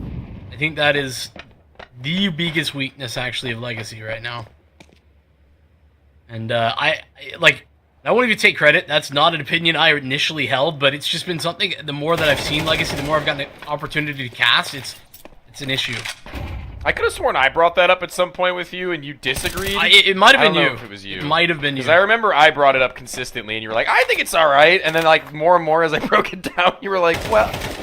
Yeah, no, I couldn't remember if it was you or Cole, but I like how we have conversations like that, and we're both not easily swayed, but, you know, not, like, pig-headed about it. But yeah, no, I've come to agree with that. Though Barton, I told you he's good for a clutch, and he might be here. Oh, so close, but Nick X is there to win it out for Lag. Oh my goodness, so many times, the last 2 rounds specifically I'm talking about, we're down to the wire, and Lag winning out in these 1v1s is so good to see. Yeah, these finances being kept at least low enough, suppressed to where the half is still not yet even close to being done, about over the halfway point of that mark. But even so, it's, I think knowing what they just did, what Barton had just did, to where a round win here would mean all the more than a round win with a fuller save. And that's definitely a call to make. So here's where we put Nekis to the test, right? Here's where we do a little bit of pros and cons as to what that could mean for them. As the fast they play with flashes well placed for them to get in would be well foreseen. He's down in the bottom of the site. Experative is low, and it's worked really well. And I actually, you know, talk about how some of the calling is an issue. I actually really like that call. Yeah, I do too. You know, hey, listen, you can be critical. Credit where credit's due. Yeah, you can be critical, but at the same time, you gotta give the credit away. That's the new Glock. The sparkly one. It's the one with the gold tooth. Oh, we got the gold too. Yeah. Pull it out. Pull it out, man. That one, it's not for me, but it is super cool. I would never get it, but I can still appreciate it. I love the royal purple and gold combination of colors, and I want more of that. It is good. It is good. I agree. It's a cool combination of color schemes. Like, imagine like an AK-47 that's meant to be like an imperial. Yeah, I agree. Purple and gold, that'd go hard. It would. But yeah, I mean, I think that actually one of the strengths of Legacy can be their executes.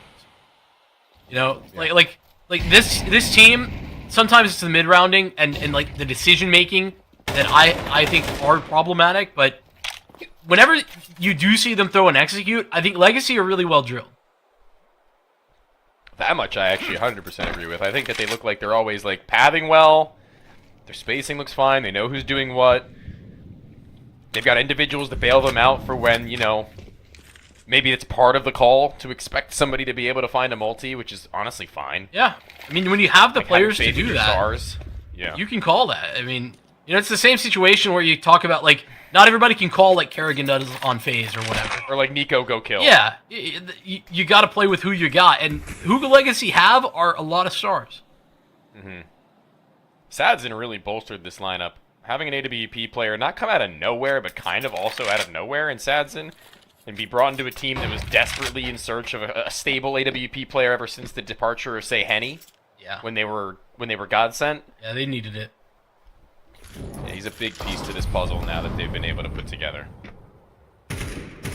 Not upping yet on this T side though, and still putting up a performance that's respectable enough. And against Pistols here, he and the rest are going to be able to farm up some cash. But I get a little bit worried when they activate in separation from one another. Oh.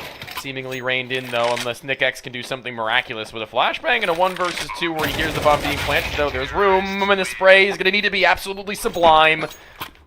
But just a little bit off of the money in the mark, a little wild. I guess he's still looking at another round. 6 at the half, though. Yeah. As hard fought as this half has been, and I think Lag deserve a lot of credit for that. Ray in particular, I think. This isn't looking good enough. Legacy with T-side rounds numbering up to 6 now is a hefty task up ahead of Lag, even if they just want to equalize. They just want to put that down at 3 apiece. It's another pistol round, unfortunately, where Legacy should have the ease of access to. Mouse hearing the stomping towards B, and this is very loud, very obvious. It's something that you keyed in on earlier on. It's how consistently Legacy just really want to hammer this outside aggression. They want to get into yard. They want to play forward positions there, go down secret, etc. They've done it again. Outside, fully cleared out at this point. They can even go up to heaven at this moment. Do you think that this and the call that they made and how they're playing it out is a money read? I mean, I think that they're expecting an eco here. Like, I actually really like to see this is those kinds of reads. This is one of those classic, like, you know, obviously a little bit more to it than this, but hey, we have range advantage basically. Let's play that. You know? Yeah. And on Nuke, that's like the biggest detriment to a T side. Is when you run into a stock full site a little maybe too quickly, knowing or not knowing that there's SMGs or 5.7s on the other end and just 2 bullets from a 5.7 and you're already 2 men down kind of thing. Yeah, particularly that upper site. The ramp pops sometimes are just stratting the Hattie, kind of without reason. You get caught off. Not caught off. Where you can separate some leadership. Yeah, not at all. Legacy. Keeping it clean. Clean as a whistle. How clean is a whistle inherently? Because I feel like they've got to be pretty dirty and that phrase is a little misleading. I don't know. I'd be actually very curious to know the etymology of that phrasing. Yeah. Find out. Putting your mouth on it and stuff. It's got to be clean if you're doing that, you know? That might be the idea. Yeah, but clean once more as this round. Swept aside everything from every end as Lag kind of wanted to force the issue in terms of fights, and Doom out taking his time in the A site knowing outside was weakened. It's going to call over a rotation from either the Heaven or the Ramp player, in which it does to both of them. Neither of them able to stand tall. Nick X, I mean, the life of a Ramp / rotator. I know. This guy just always at the forefront when it came to those B hits, and then when it's not the B hits, he's the last guy alive in a very much losing battle. Yeah. One of the coolest people I met at Chicago also, by the way. I fully agree. He's super chill. A lot of good people in that state. Yeah, Chicago, pretty cool place. Well, not the state of Chicago, but you know what I mean. I thought for sure you were going to rip into me and be like, Chicago's not a state. No, I left it. You did that on your own. Okay, great. Called yourself out. Terrorists win. One of the worst people I met, Vincent. That does sound like something I would do. I would do that to you to troll. That is true. Lore update, I'm losing it. Yeah, well, we knew that. The voices in your head told us. So you were one of them. I sneak in there every once in a while. It's not even... You're both a voice in my head and a real person? Yeah, well, I mean, you know, we gotta keep you thinking you're crazy. That's absurd. You're absurd. Whether this is reality or just a simulation, or Tony's head. Legacy up by 5. Sad's in with the first stop of the half. Here in the final round of it. Scout for Trojan, yeah. I was gonna say hasn't had the opportunity to have one of those. I was gonna say even once. No, don't think so. Jeez. And CT side nuke. I mean, that's where your opera can really have high impact too. Opening picks galore with how many opportunities you have in terms of just open space and walking in for a kill. And there's one just walking out to a kill. It's outside, in which Sadson finds himself towards now the top of the board, tied with Lotto and just behind Barton, who's been lighting it up time and time again, finding multis, and even between these players, not playing even entry or clutch on purpose. But Nick X, I think same story. He's been having a lot of their impact. Him and Ray trying to be that dynamic duo, that 1-2 punch wherever they can. Nick X isn't going to take his time and discipline to be able to find any more beyond Sadson, though. And actually, they're not even looking at him. Yeah, I mean, just assuming that he's going to show a little bit more respect, and none shown. Nick X with a quad. And, I mean, it's been Nick X, man. He's been the guy. He clutched up for them. And now he picks up a 4K to help them win their 4th round.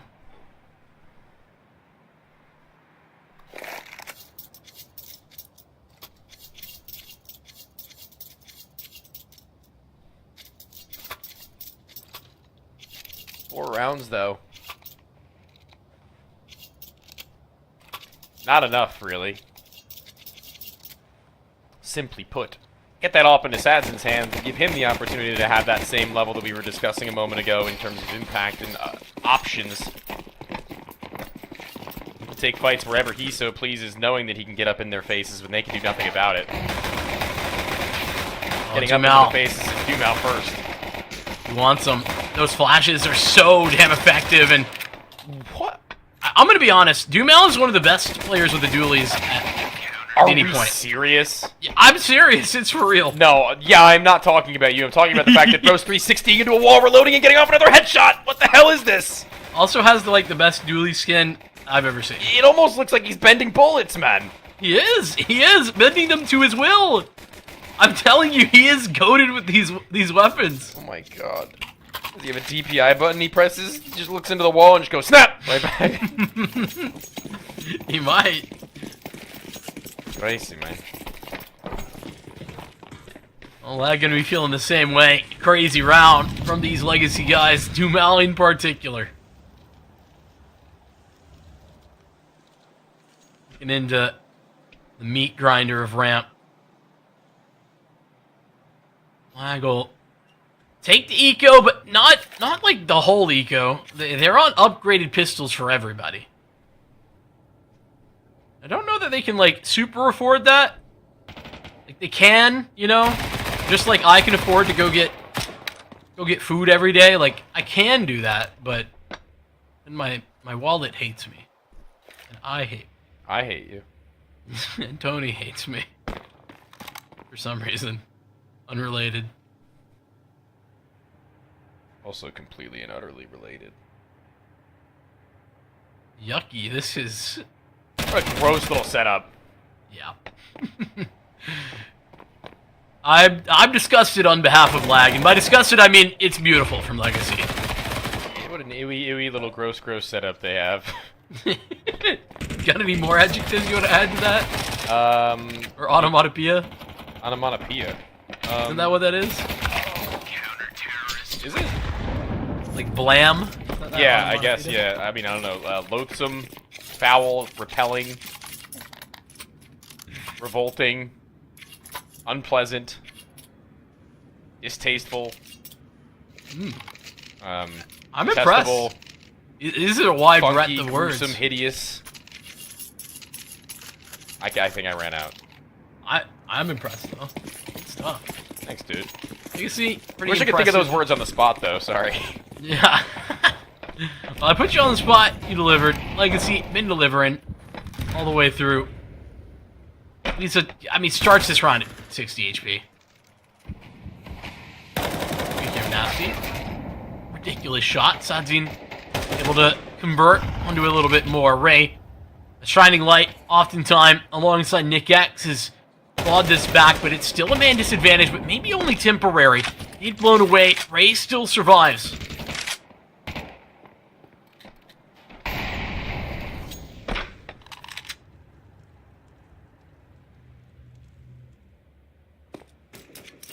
Survival of the fittest, but needing to do more.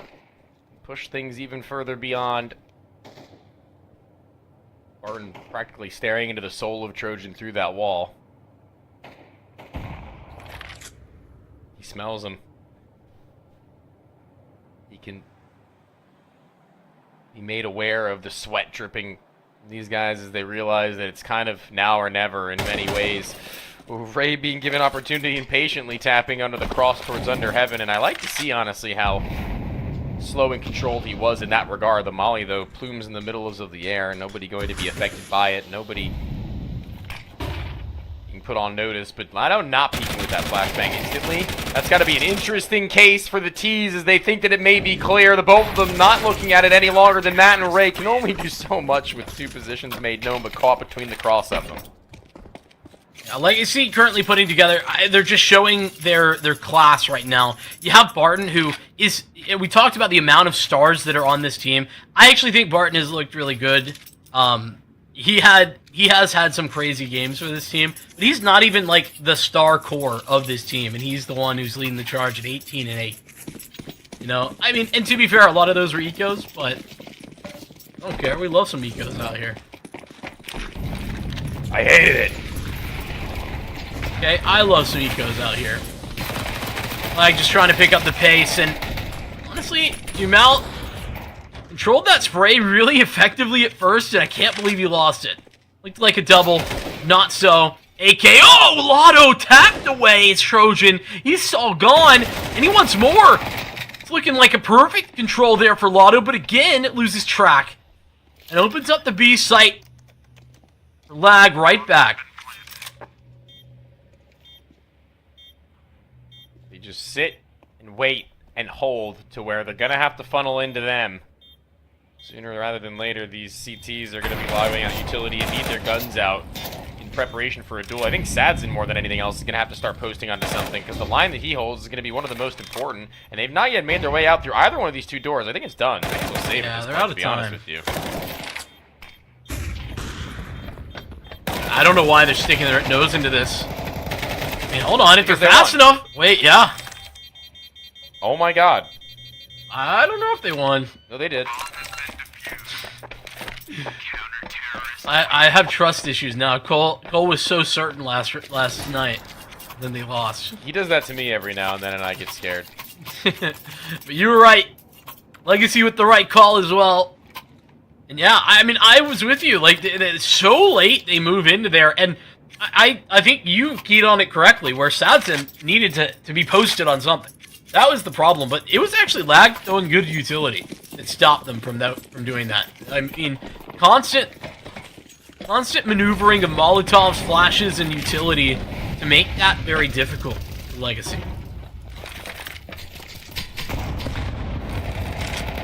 So many nades in either direction, it gets a little silly, honestly, to some extent. Silly is my middle name, so I'm in for it. Experative forced out of the hut and back over to the squeaky door, takes a wild spray into where Lotto will receive, and Weezen are ready for the top side of the hut, exposed over the smoke.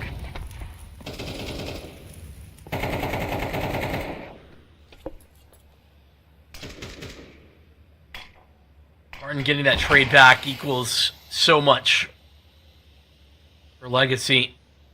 Nikas has shot down the vent, and it's he on the secret side, Dumount ramp side, and a tag team duo covering the lower bomb site, where Barton gonna stand tall here at the top side of A.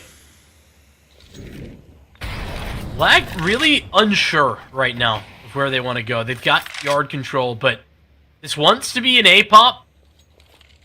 It's all going to be on where Barton gets into. Oh, just tucks behind, but he's seen by Experative. Not much to be done. Sadson, never mind. Gets up ahead of it, and Trojan goes down. Not too much of a fight. Dumal's walking out, and he's so prepared for Ray. Eat that nade. Dunked on, and then Sadson swings back in. Nick X can't respond, and he's getting pushed from both directions. This is that op prowess that you were talking about that Legacy now have in Sadson, that they've had for the last couple of seasons now with his addition.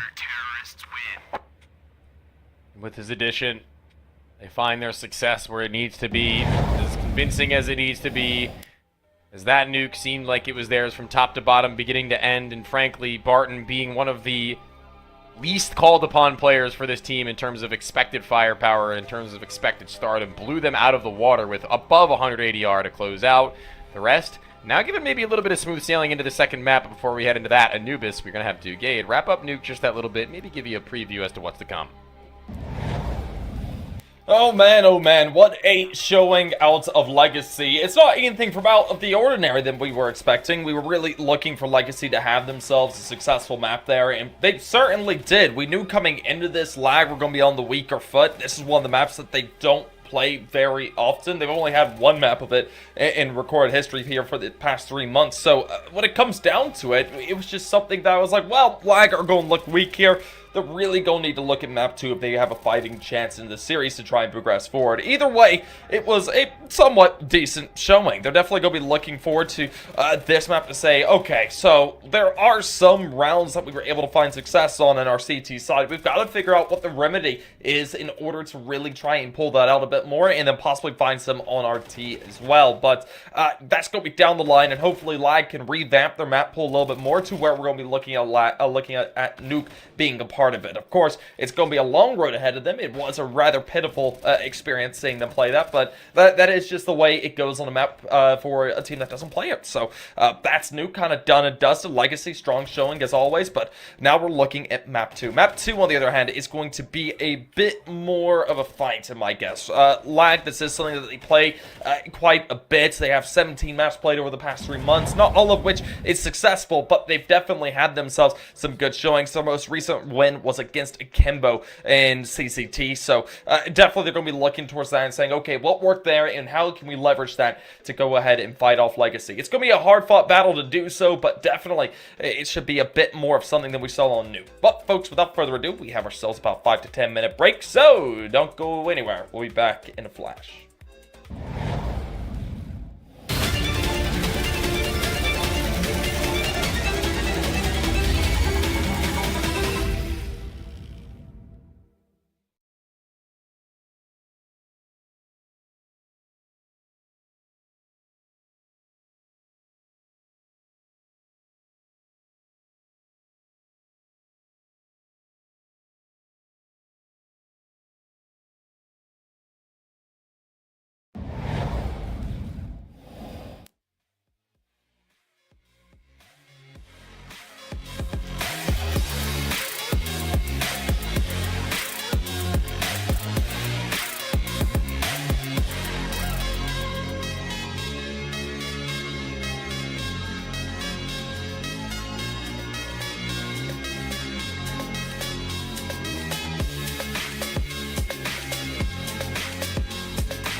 Are you sick of just opening cases?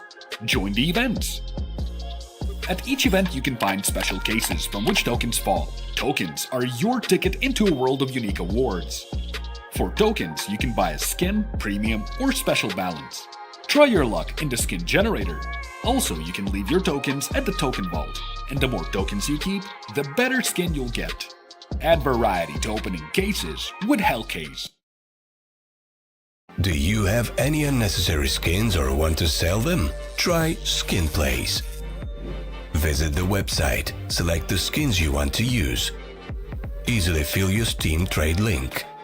Make sure we offer good prices and choose a payment method. Hit the button and boom! Instant cash. Safety. Low commissions.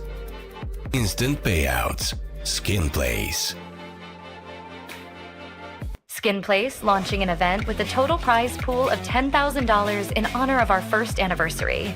Just sell skins, claim daily bonuses, complete missions, visit the shop, and participate in the main giveaway with popular skins and a powerful PC. Follow our social media to not miss.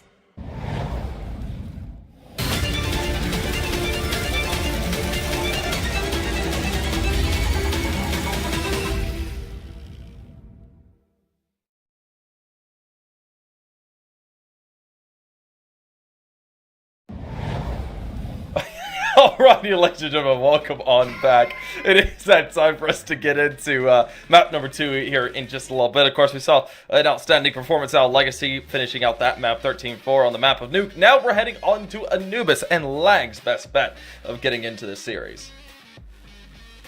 Yeah. I think our response there kind of tells you all you need to know. Yes, that's true, but also not a lot of confidence coming into this one, at least not for me. I don't know about you, Tony. No, I mean, frankly, it's just the team that I was already expecting to come into this with some tenacity, with a little bit of grit in comparison to their I was going to say countrymen, but they're not their countrymen at all.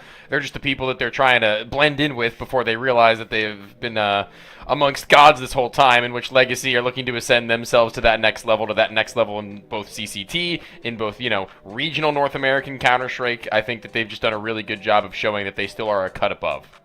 Yeah, no, definitely they have been. They've been looking really good, and they've got a bunch of events coming up internationally here in the next little bit as well. But, of course, we do need to talk about what Anubis could bring us. Of course, this is the Pick of Laggers map that they play rather frequently, and something that they look decent on here into a lot of their series. So, really, we've got to hope that they've got a little bit more wherewithal than they did there in the previous, because it was a little bit brutal. Last time these two teams faced off was about a month ago now. We saw Lag and Legacy play off in Challenger League, going 13-6 the way of Legacy there previously. So we're going to have to see if Lag has found a solution or two to at least close that gap a little bit to show some growth.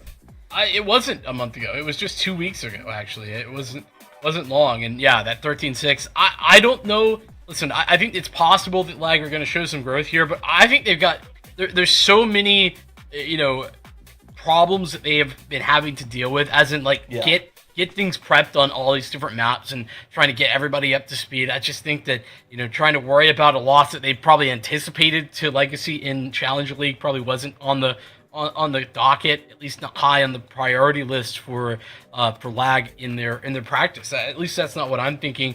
The other thing about Legacy that makes them so good on Anubis is that they, after the player break, they went and got some incredibly strong practice against regional opposition. They played Pain here a bunch. Pain's a really good Anubis team. They played Audic here a bunch, also a really good Anubis team. Both of those, regional opposition that I think Legacy had been able to kind of play against and build into. Once they get back here to North America, they've lost it twice, and it's been Boss and Liquid. That's it. Yeah, no, I mean they've looked really good onto it, so we'll have to see if they could go ahead and really show that going forward. I mean, Boston Liquid are certainly no slouches when it does come to this map. They've certainly been showing up and showing off some great stuff. So hopefully we can see Legacy go ahead and look to progress things in a rather smooth manner for themselves. But really, only time can tell which way this will ultimately go. I do expect Lag to at least put up a bit of a fight. I don't know if they're going to be able to win this, but if they do and send us on into Ancients, the more the merrier. Yeah, I'm thinking that for me, the biggest thing to talk about for both Ancient and Anubis, even if it's a question mark where we get to Ancient, I think there is a big question mark there. Is that Anubis is already a tough ask. Ancient going to be even tougher. That's been a home ground. To be fair, for Lag as well, but for Legacy for quite a while at this point. And even beyond that, you're looking to see more and more beyond what that looks like. Especially when we're talking about a Lag team that's just still betting in these roster changes. Yeah, no, we'll see what they ultimately do. But of course, we do need to send ourselves to a bit of a break briefly while we wait on them to go into the server and get ready on up. So folks, don't go anywhere. We'll be good to go here in about 2 minutes.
Hey, what's going on, everybody? CCT North America, not yet done for the night. One, maybe even two more maps left onto the night of Anubis before we can get to that part of the best of three in Ancient. As Vincent, we've got a Legacy T-side start on the map choice of Lag, but on one of the most favored offensive maps to where we've seen them do some absolutely dastardly work with the AK-47s. Yeah, this is a scary team to let have a T-side start on Anubis. I'll put it that way.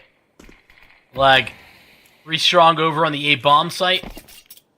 And it is going to be Legacy execing towards B. But both of these players further forward, so might have a chance at this into E-box, that's for sure. But Nick sticks his nose out and we'll get a bomb down. Bruce punched in. Or Lag. Now try and retake. I've got a little bit of a feeling that this post plant might be too hard. Yeah. You drop a Molotov, the T side, onto where the default plant was. Everything beyond that is just going to be a tap and tap away with full vision, no smoke to deny, and they're all just going to consolidate for the 5 kills to be spread between Dumao and Sads, and a fist bump required for that one. They're going to be feeling it as they get into this next round with barely anything given over to their opponents, and by barely anything, I mean virtually nothing, to be more accurate. Listen, lose Look around. at that little vape hit the from Ray vape. there. Did you see that? Yeah. I would too, honestly. I mean, I don't condone the use of nicotine or nicotine product. However, that's where I'll leave it. You would condone it. I'm just gonna say, however. Leave us. You just tickled our fancy there, and not gonna let us know what you really think. Wow. I'm not tickling anything of yours, Vincent. Leave that off the broadcast. It's inappropriate. My bad. My bad. Sorry. Apologize. It's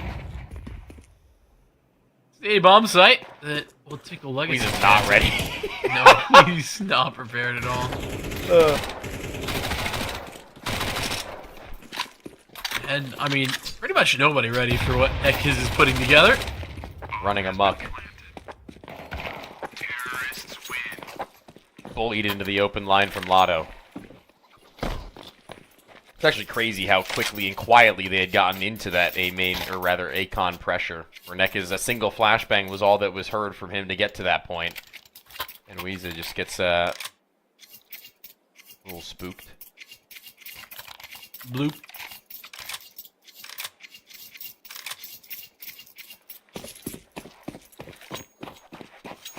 Not the early start the Lag we're looking for, but they got 5 rifles into this round. 5 A1Ss, by the way, which I feel like doesn't happen very often these days. You know? It's I think a lot more parity in the A1S A4 discussion right now. I can agree with that. Experative, though, just barely actually able to find himself stable within the Molotov as there's just a gap in the corner where he can play from as Trojan to swing in after the fact. And when Crosshair is displaced as much as it was, it's an easy enough duel, and Ray can't fall away, knowing the Molly will burn him, ticking even still, takes his kill into where that one, if it had gone in the way of the T's for the 3v3, could have gotten dicey now. One which Lag should almost always, 100% of the time, be good to convert. I mean, a 2v4, that should be unwinnable for Legacy. Gonna reconvene towards middle. Sadson and Lotto. Particularly when you look at Sadson, who has his weapon of choice. Gets a tag up onto Weeza. Maybe overstepping a little bit too far in that situation. He's gonna split the difference now for Lag, where we've only got one guy. And that's Ray, who already tagged up heavily from his last engagement. Lag walking through in the form of Nick X through B. Gives confirmation, but like I said, Ray is alone, and I mean, Sadson just allowed to walk into that. Trojan's coming back, but a smoke dropped right in the front of camera will make Trojan's life very difficult. This has turned from unwinnable, or at least what should have been, to now very much so for Legacy, maybe even favoring them. Have them both being able to find a kill with no damage being inflicted on them is just a bit of a misstep from Lag, to the point where an opening is made for an A site for free, and the plant even more free than that, as Sadson can play the post and Lado can hold the flank. But now knowing they're close enough with both footsteps heard, one at the high ground and one at the low, Sadson choosing the right position and now being able to play his life and play the time, even still with a flashbang for him to be able to lob out. Nick X in a hopeless scenario with Stanson where he's got to go for the stick, and this, another round given up and afforded to Legacy, in this one by a matter of a triple from Sadson by the finish in the close, not even needing Lotto to step in. I mean, this is just a big overstep, I think, from Weeza.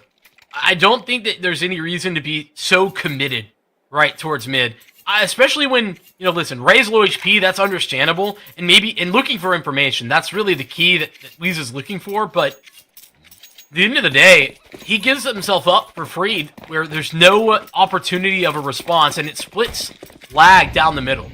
Splits them apart and leaves Ray on an island where he's already done so much heavy lifting to get them some of that advantage. He can't weather the storm of Sadson just walking in on him with an op.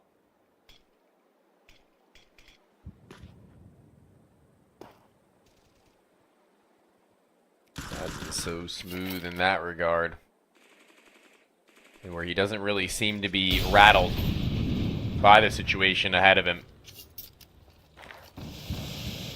The UMP brought out from Weeza. Now I'm a Weeza. I'm an anti-Weeza person. He has a UMP. That's crazy. I would never be an anti-Weeza person. I have just right now decided I'm not a fan of Weeza, unfortunately. Weeza ends up watching the stream back. That's a joke. But also, why are you using the UMP? Send me a private DM, at least 500 words, and we'll talk about it.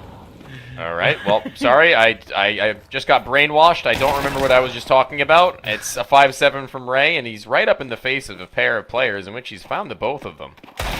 Wait, dude, he's got the bomb. Sadson needed to survive there. It's another 2v4. This time with 2 rifles. Neck is in Lotto. And it's looking similarly doable, actually. First shot is theirs, but now Lotto 1v3. Took the longer way around, looking for the op. He walks into the crosshair. Sparative's coming in, but Nick X does the damage, works the magic. The Ray double kill with that 5-7. Tees him off into victory for Lag.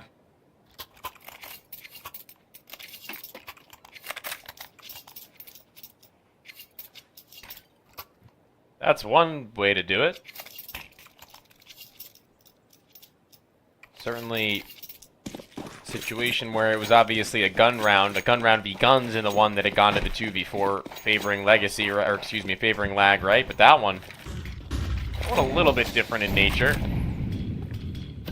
A little bit of a collapse following players dying that they couldn't really afford to have, and exposed by even a slight bit as Ray wanted to take aggressive control of the canals with a teammate by his side. I say by his side, but he was actually quite far away from him. Strojan, honestly, I think maybe even for the first time in the entirety of the series following that first map's conclusion with the AWP finding a little bit of action, is he going to find success in his first duel? A pair of players that were... Target selection is well-founded, and there are 4 CTs here. Holy crap. Yeah, it's a lot.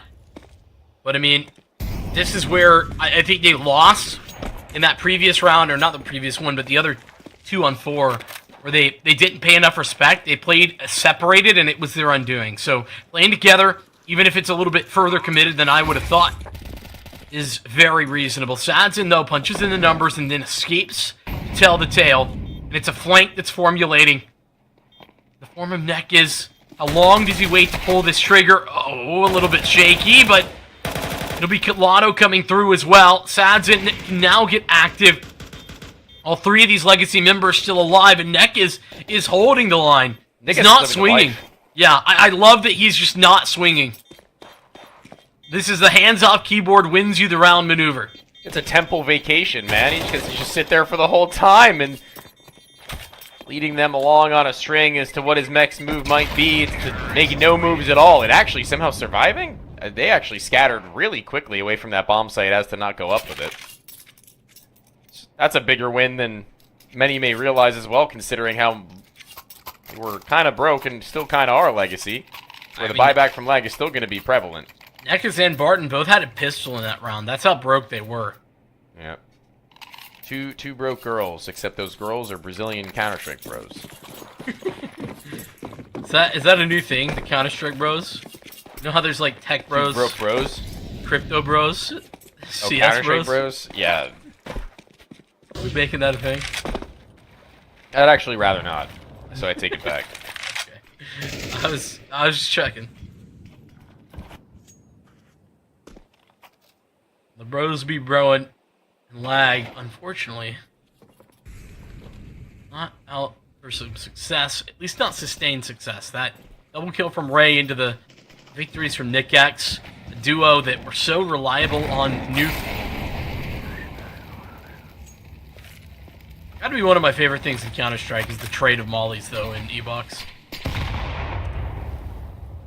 It's a good little exchange. Such a funny back and forth. You are my friend. Oh, to you as well. No, I insist. This is my place now. Okay, and that was a beautiful decision coming out from Experative in a duel of utility, turning into a duel of fates in which Bartons is decided and sealed by the half-blind Experative, now knowing Canals is clean and clear.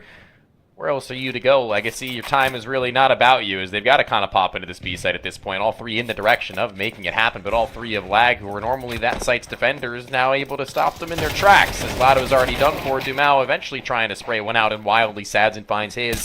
A plant would be nice, but I don't think it'll be allowed, because they should just run him down as soon as the tap is heard, but Sad's looking for more than that before the case, and he actually sprays through the player running through Temple. Holy moly! If Ray was a little bit deeper and a little slower, then maybe Sadson was on for a clutch.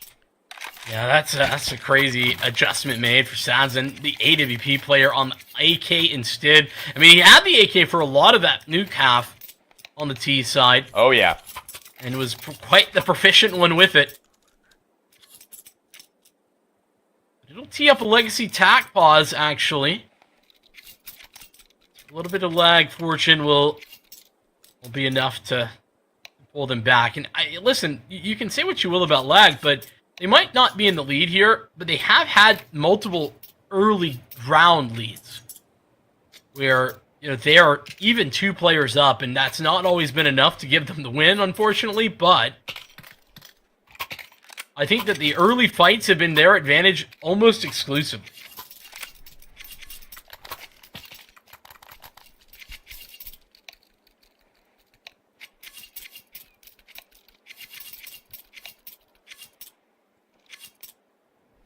I think it's funny to think that Weezer's been on an SMG like all game. I'd say funny, but also it's probably got to be a little demoralizing seeing your 0 and 6. Yeah, I was thinking maybe not interesting as much as frustrating. Guys, can I please have a gun? I'll be good, I promise. No. You're good There you with go. the SMG. This is a bomb plant, though, which is already a win in my book for this round. Wait, hold on, never mind. Legacy actually forced into this No fleet. way. Sure, did you get caught off guard by this, do you think? Oh, they're They looking should for deploy it. Oh, but Zadson, just great decision making there. Understanding how much of a threat he was under. Dude, Nekus, that's ridiculous. Nick X he's like, somebody's here. No way, I'm getting stuck on something. Smooth wall. HE goes in. It's going to dunk on Sadson. Time! But Barton's still alive, and like you said, time at issue. Nick X has a kit, but Dumao playing hard to get. There's not enough that time. No requirement, and lag almost all going to go down. No. Nick X ends up with a quad kill, but it's just not enough. That's so crazy. You mentioned Sadson's decision-making there, his movements, his awareness of positioning from his opponents, his knowledge of how he should be using his utility in order to stall and delay and keep them worried. He hears the nade pulled and pinned, drops out from the smoke to the bottom side of the site and plays delay for Barton with the Galil, the only rifle that they had had to that point, to where he can just sit pretty, wait for them to walk into him from one side or the other, then knowing that Sadson will more likely than not be able to find anybody making any brazen, brash maneuvers. That's so well done. 12 and 3? I didn't even realize the distance between some of these players right now. Barton 0 and 5, him at that point. And them still being 3 rounds to the gap. But Barton picks up even a percentage of what we had seen over from him on Nuke now with Sadson playing to this level. There's no telling how this game might go. And already the T-side swimmingly started. on their comeback, quote-unquote, at least economically speaking, following the eco victory that Lag had won out on. It's they who are putting their backs up against the walls with decisions reminiscent to what Brett was doing over on the Fluffy AIMERS match with 2 MP9s and utility looking decent, and AWP afforded a Trojan, but really their last chance before this one begins to spiral. Yeah, I mean, I can get behind this one a lot more considering the full kit's utility. They have 5 players, basically a full util. You know, a couple of grenades missing, but appreciate that. I guess it's a forward position on Ray. He's been so consistently good here in mid. He just gets caught. Break open the smoke and the flash. It's so good, but everybody blind. Barton on the board. And he's moving forward. Nobody home. Nobody left here to play defense or Lag on a bomb site. And there's no choice really but to save here for Lag. They have a kid on the Nick-Axe, but yeah, they're so far out of this, so far removed already. Yeah, no, I wouldn't go for it at all. I think one of the biggest points of retake in the map of Anubis is that Canal's position, where so much utility can be thrown to siphon off multiple T-side players, right? Talk about flushing players in through A main, maybe finding a kill onto them or keeping them second guessing for another of the flashbangs to come over top side of camera or through the top side of A main to give your teammates room to play if they're close up and personal, right? Or if somebody's posted with the op at range, God forbid. Not having anybody as an insurance policy onto the back end, then having to also flush whoever is in that direction from the T side out late. It's just too much for them to bank on. A man down. Especially without that player there. Good luck. Dumao touching his camera while also playing the game, moving his mouse and touching his keyboard. I don't understand. That's crazy. He's doing a lot. Talent. But Vincent, I think right now at 4 rounds down, seeing this save not be reinvested in, I think that's fine, right? But are they going to be given the chance to have an AWP? I don't think their loss bonus is going to afford that, and with that being the case, I hope somebody can at least save it if it goes down. Oh, this is, I'm gonna say so aggressive from Dumao, but he actually cancels it, calls it off. A lot of presence shown towards the A bomb site and towards A main, but a lot of control as well for Legacy. I like this tee up, this play for Nick-Axe. It's a flashbang to send him through. Lotto unaware. Some of the best, actually, CT moves from Lag we've seen yet is right there.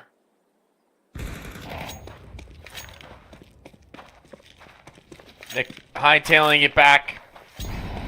Try and keep closure of what I thought would have been mid for a second, actually. Instead, opt to get up close to the heaven side for, yeah, I was going to say a number of these bodies, but Neck is now, I mean, with no time to delay for Nick-Axe getting into his position, he might have a read under the fact that it might be a possibility at some point, but just taking a little bit too long is either of these two CTs to look for it. Nick-Axe still being a consistent factor for them, though. He's already got a third and a fourth from the top ropes. He'll be able to climb down and find all that's needed in a round before where we had seen him find a 4K to a round that they had lost. This time, infinitely more doable, where Ray only needs to pluck an eyelash off of Dumao to finish the job. But the AK-47 puts an end to it, and Nick-Axe's efforts once more down the drain. Man, Nick-Axe is trying so desperately to keep Lag in this game. He's done it so many times. It's a first kill there for him, and then this just insane triple. Honestly, he's so precise. Getting 3 kills in one magazine with the A1S, I honestly can be really tough at times, and he's just so good with it.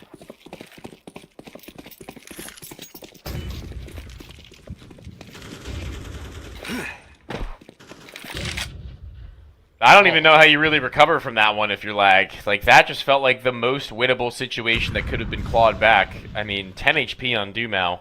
No way that Ray could have known, you know, down to a science, but even so, just seeing him with such confidence be able to rip his head off immediately onto the peak, it's momentum being built by these players that I don't know how you stop. I don't know how you break through the game plan of. It's really just a difference in everything from top to bottom being exposed. I mean, you do really have to respect that confidence that Dumao has. Yeah. Like, That is rare. Unexpected, just trying to chase after losses. As the first spam doesn't work out. Now, Doomel going to lose out in a different spam battle over towards A bomb site, but Trojan's going to get into position here in time. He might be the one to play defense here. Does so, doubled up. Lotto and Sadzin going 8K. Oh my god, Sadzin! It's Ray in the clutch again, this time versus Lotto. And the bomb dropped out in the open. Lotto crossed, and Ray has an idea, but doesn't necessarily know for sure.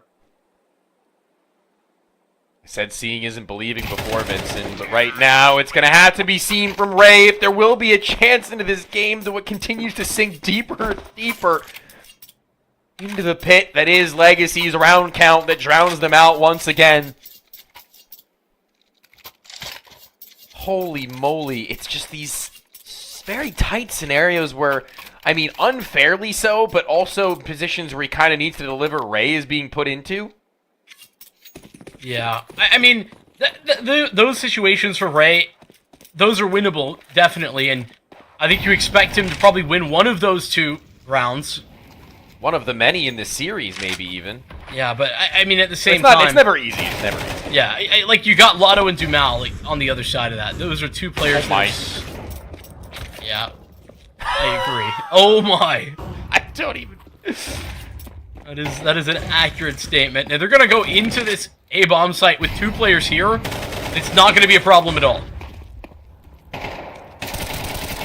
Trojan with no op, but with a rifle, tries to hold down the line as the last man, knowing that they're going to be coming flooding in his direction and nearly a team ace, but Neck is fine with not getting his if it means inspiration spread across a wider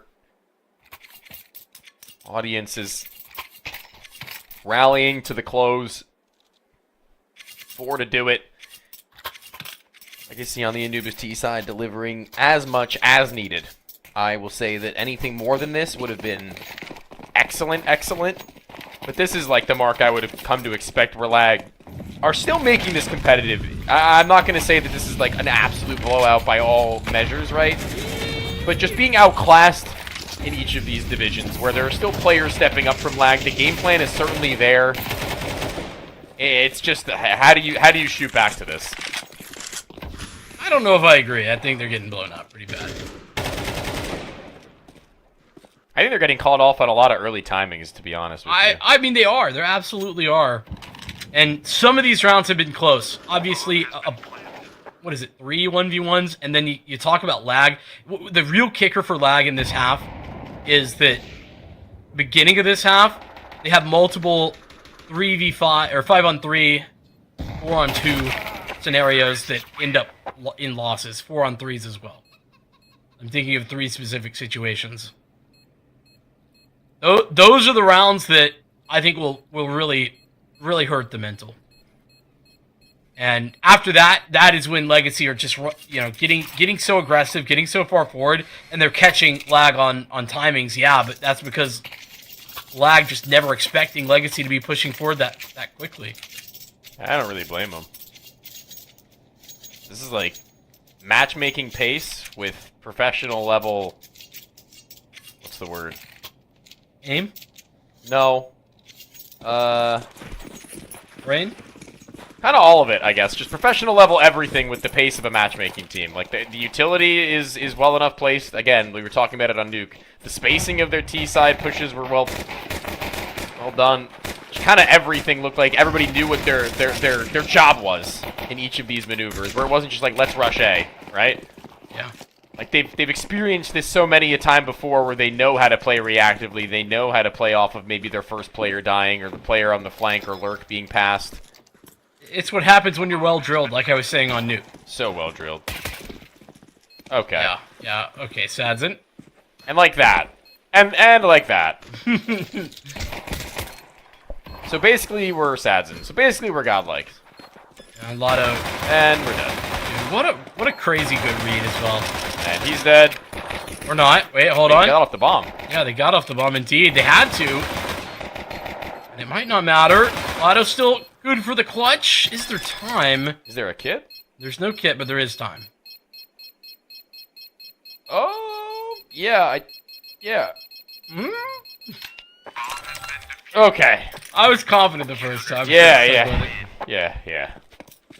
I believed in you. I wasn't gonna. You gave me that faith once. So you returned the favor. I brought it back.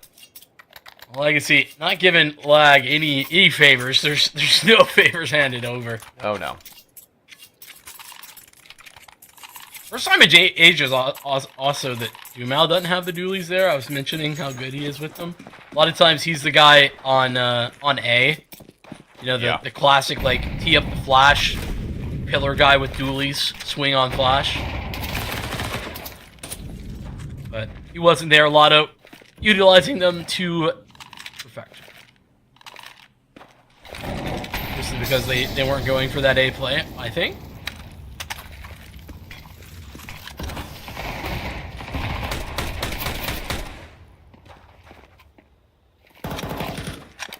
Methinks.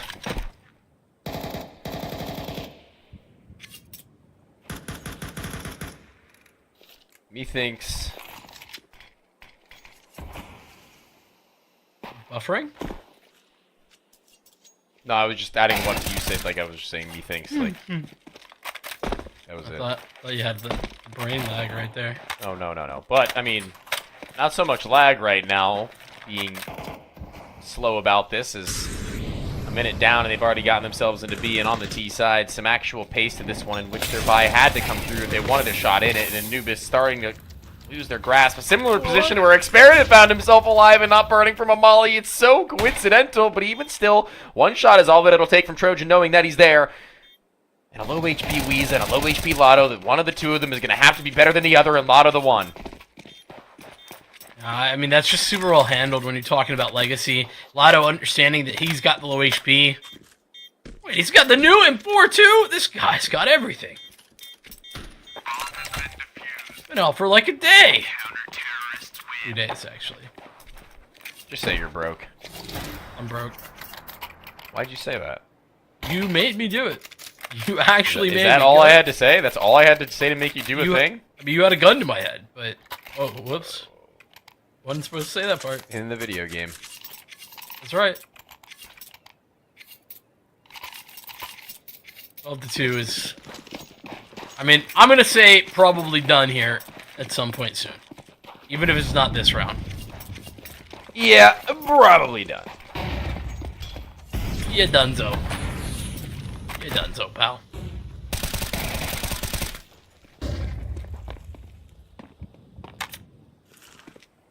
Reloads as they get their one. Lotto really having done his job. Actually, a little bit of mistaking of the utility. The two of them sending out a piece. One canceling out the other. Weaponry to be retrieved. A bomb to be planted, and a man equal. It's the utility from the CT side that's going to need to be put to perfection. But Dumao not really having the luxury of being able to pull utility, having been the one with an SMG coming through E-Box. Probably the worst weapon for the job. And now, I think... Personally, I would kind of just save here knowing we have this many rounds, but I guess also, why not go for it, seeing how efficient we've been? And Sadzin being lit should just be the final nail in the coffin for that idea. Yeah, and, I mean, actually, this is the difference between, I think, a lot of the NA teams at this level and Legacy.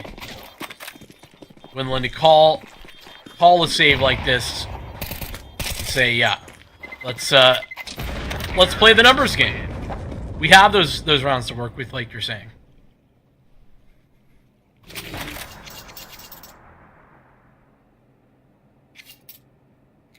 So one of the things that I think's been refreshing about Legacy being in this region is, you know, getting the opportunity to play up against some of the teams that will kind of force you into those good decisions. Lag. Hold off the problems for now. Save off what would be disaster.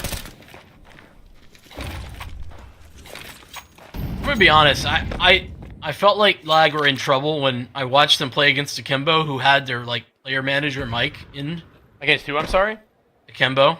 They had their player manager Mike in, who went minus 35 into best of 3. I did see that. And I mean, that's not a knock on him. He had barely played in the on. last he told me he had barely played in the last like 3 months, 4 months. Yeah. Like, Kimbo had 2 subs and their player manager playing. And Not even the lowest rated player in CCT, by the way. It was really close. They almost lost. He wasn't even the second lowest rated player in CCT, by the way. Wait, who is this? Oh, wait, it's not. I won't finish it after this round, actually, because they might actually be on for this. They're going so quickly to the point where the bomb timer, already having been ticked to slow, they are going to be pulling out. I think now is Dumao would have been the one to try and secure it, but yeah, the other players were MAEGGI, Russian player for lore. Oh, he only played one game, one and map. this one doesn't shock me because they haven't played for a long time either, but their experience outweighs that for me. Chehol? He's the Russian guy who played for Dangerous, the Gemqua team. Yeah. But bro has played at like a tier 2 European level, or CIS level at least. He was on 150 ping, and also played for one game. Oh, he was? Yeah. Oh, no excuses.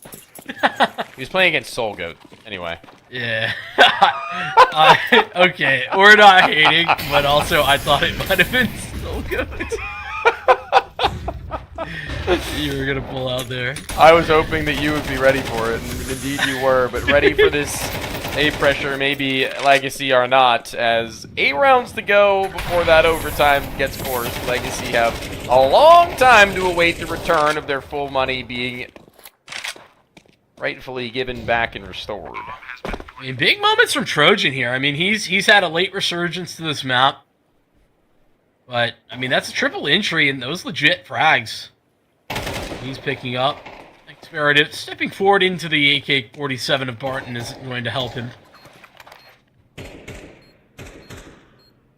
But doesn't mean that Lag get an inkling understanding of where Barton's located. Terrorists win.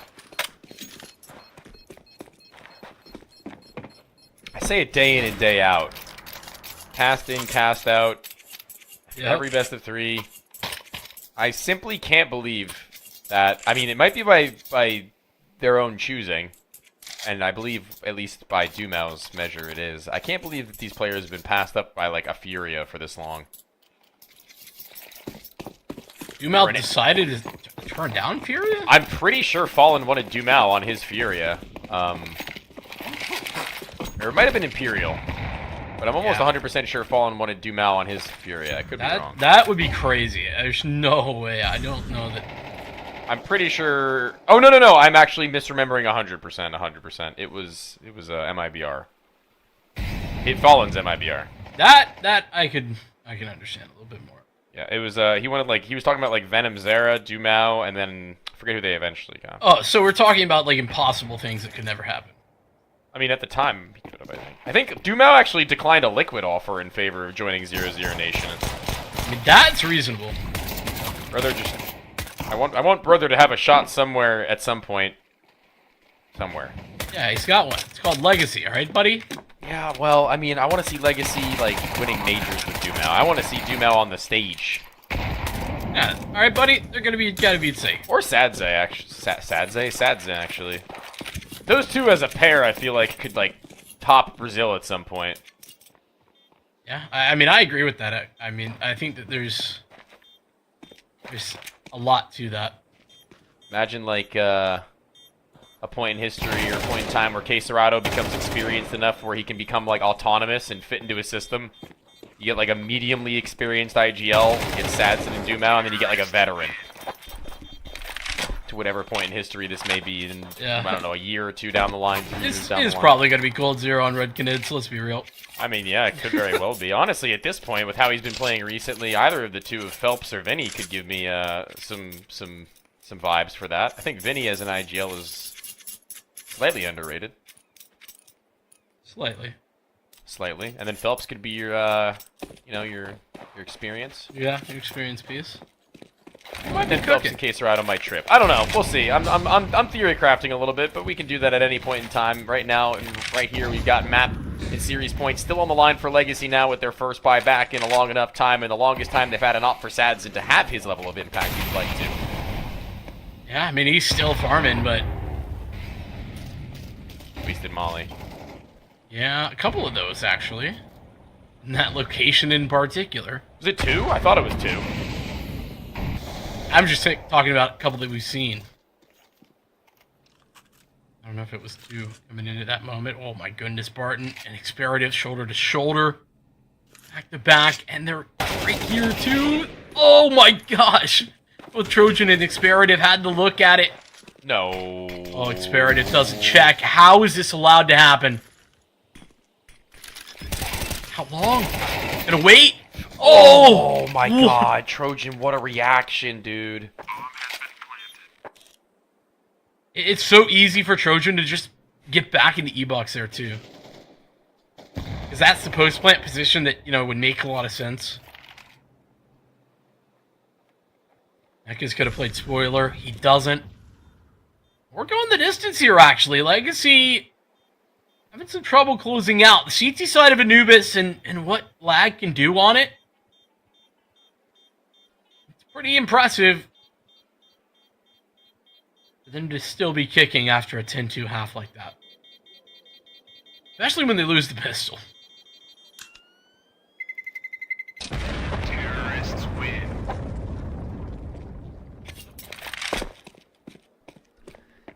Alright, I mean, Anubis T-side is something we could always have a conversation about, man. I've seen it happen, I've witnessed it, I've experienced it firsthand.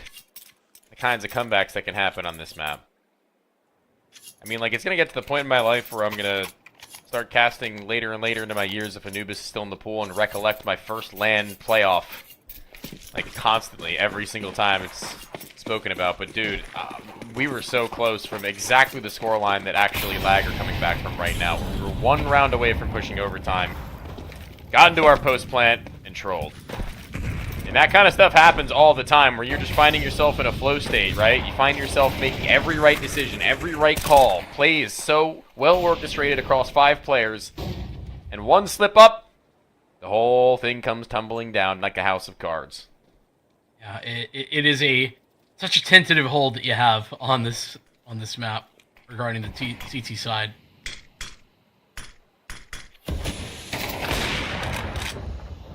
Sad's in though. Talked about getting the op out, having a chance to have impact with it. There you go. Yep. Ray spots the shoulder. Oh, they're flashing in at that moment. So far forward, Ray's in trouble. Got 2 to deal with, and the pathing there for Legacy to make sure that Ray is dealing with 2 different angles at once is so phenomenal. Then they coordinate a double nade. It's the speed with which Legacy have these little micro plays.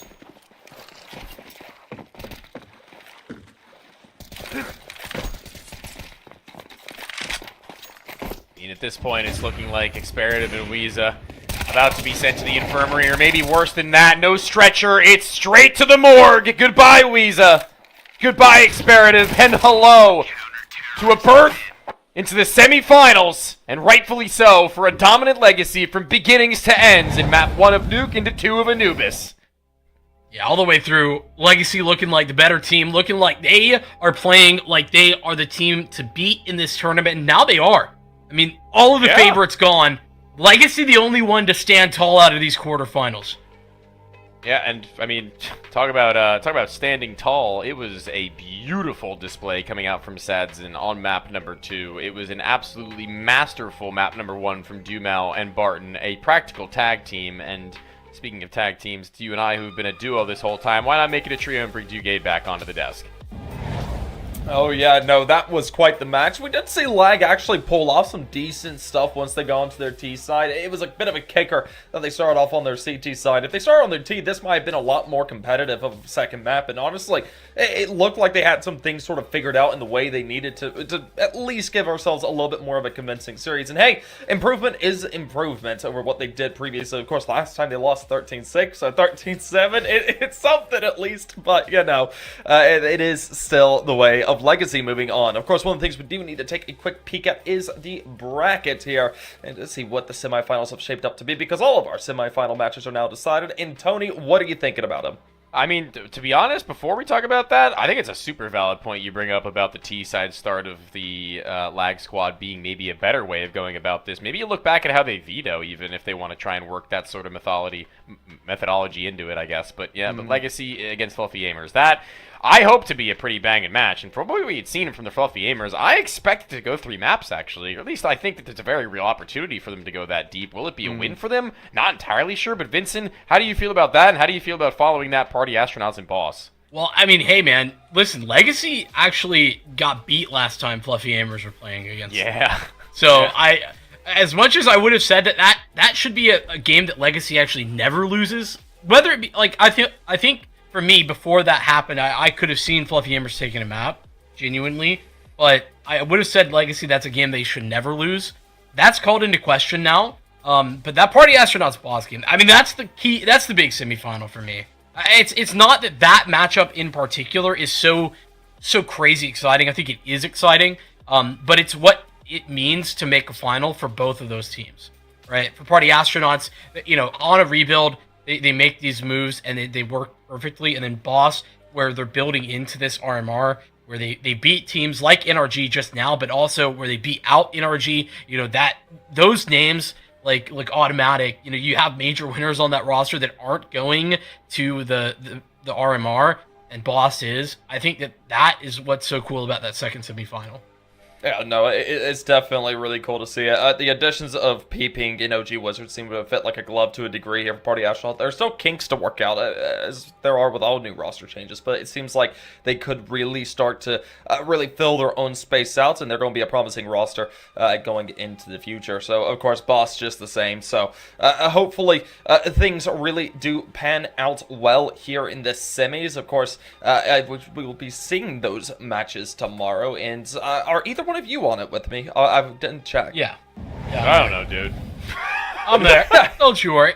Alrighty, but yeah, that being said, folks, that is the end of our broadcast here tonight. All CCT is done for the day. You can please be sure to pick it back up tomorrow morning, as we will be seeing lots of EU action and then some NA action there in the evening to see who makes it into the grands and who progresses on from there. But without further ado, folks, that is all from us. And if you guys have any final thoughts, please be please feel free to share them. But I'm about done. See ya. You look into your inventory and there's only... It's time to forget about this garbage. Here you will find everything to play with really cool skins. Open top cases. Upgrade dropped skins and turn your junk into a cool gun using the contract system. Every day, thousands of people upgrade their inventory with us. Hellcase.com. Look at yourself in a new way. Do you have any unnecessary skins or want to sell them? Try SkinPlace. Visit the website, select the skins you want to use. Easily fill your Steam trade link. Make sure we offer good prices and choose a payment method. Hit the button and boom, instant cash. Safety. Low commissions. Instant payouts. SkinPlace. SkinPlace launching an event with a total prize pool of $10,000 in honor of our first anniversary. Just sell skins, claim daily bonuses, complete missions, visit the shop, and participate in the main giveaway with popular skins and a powerful PC. Follow our social media to not miss.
Bye.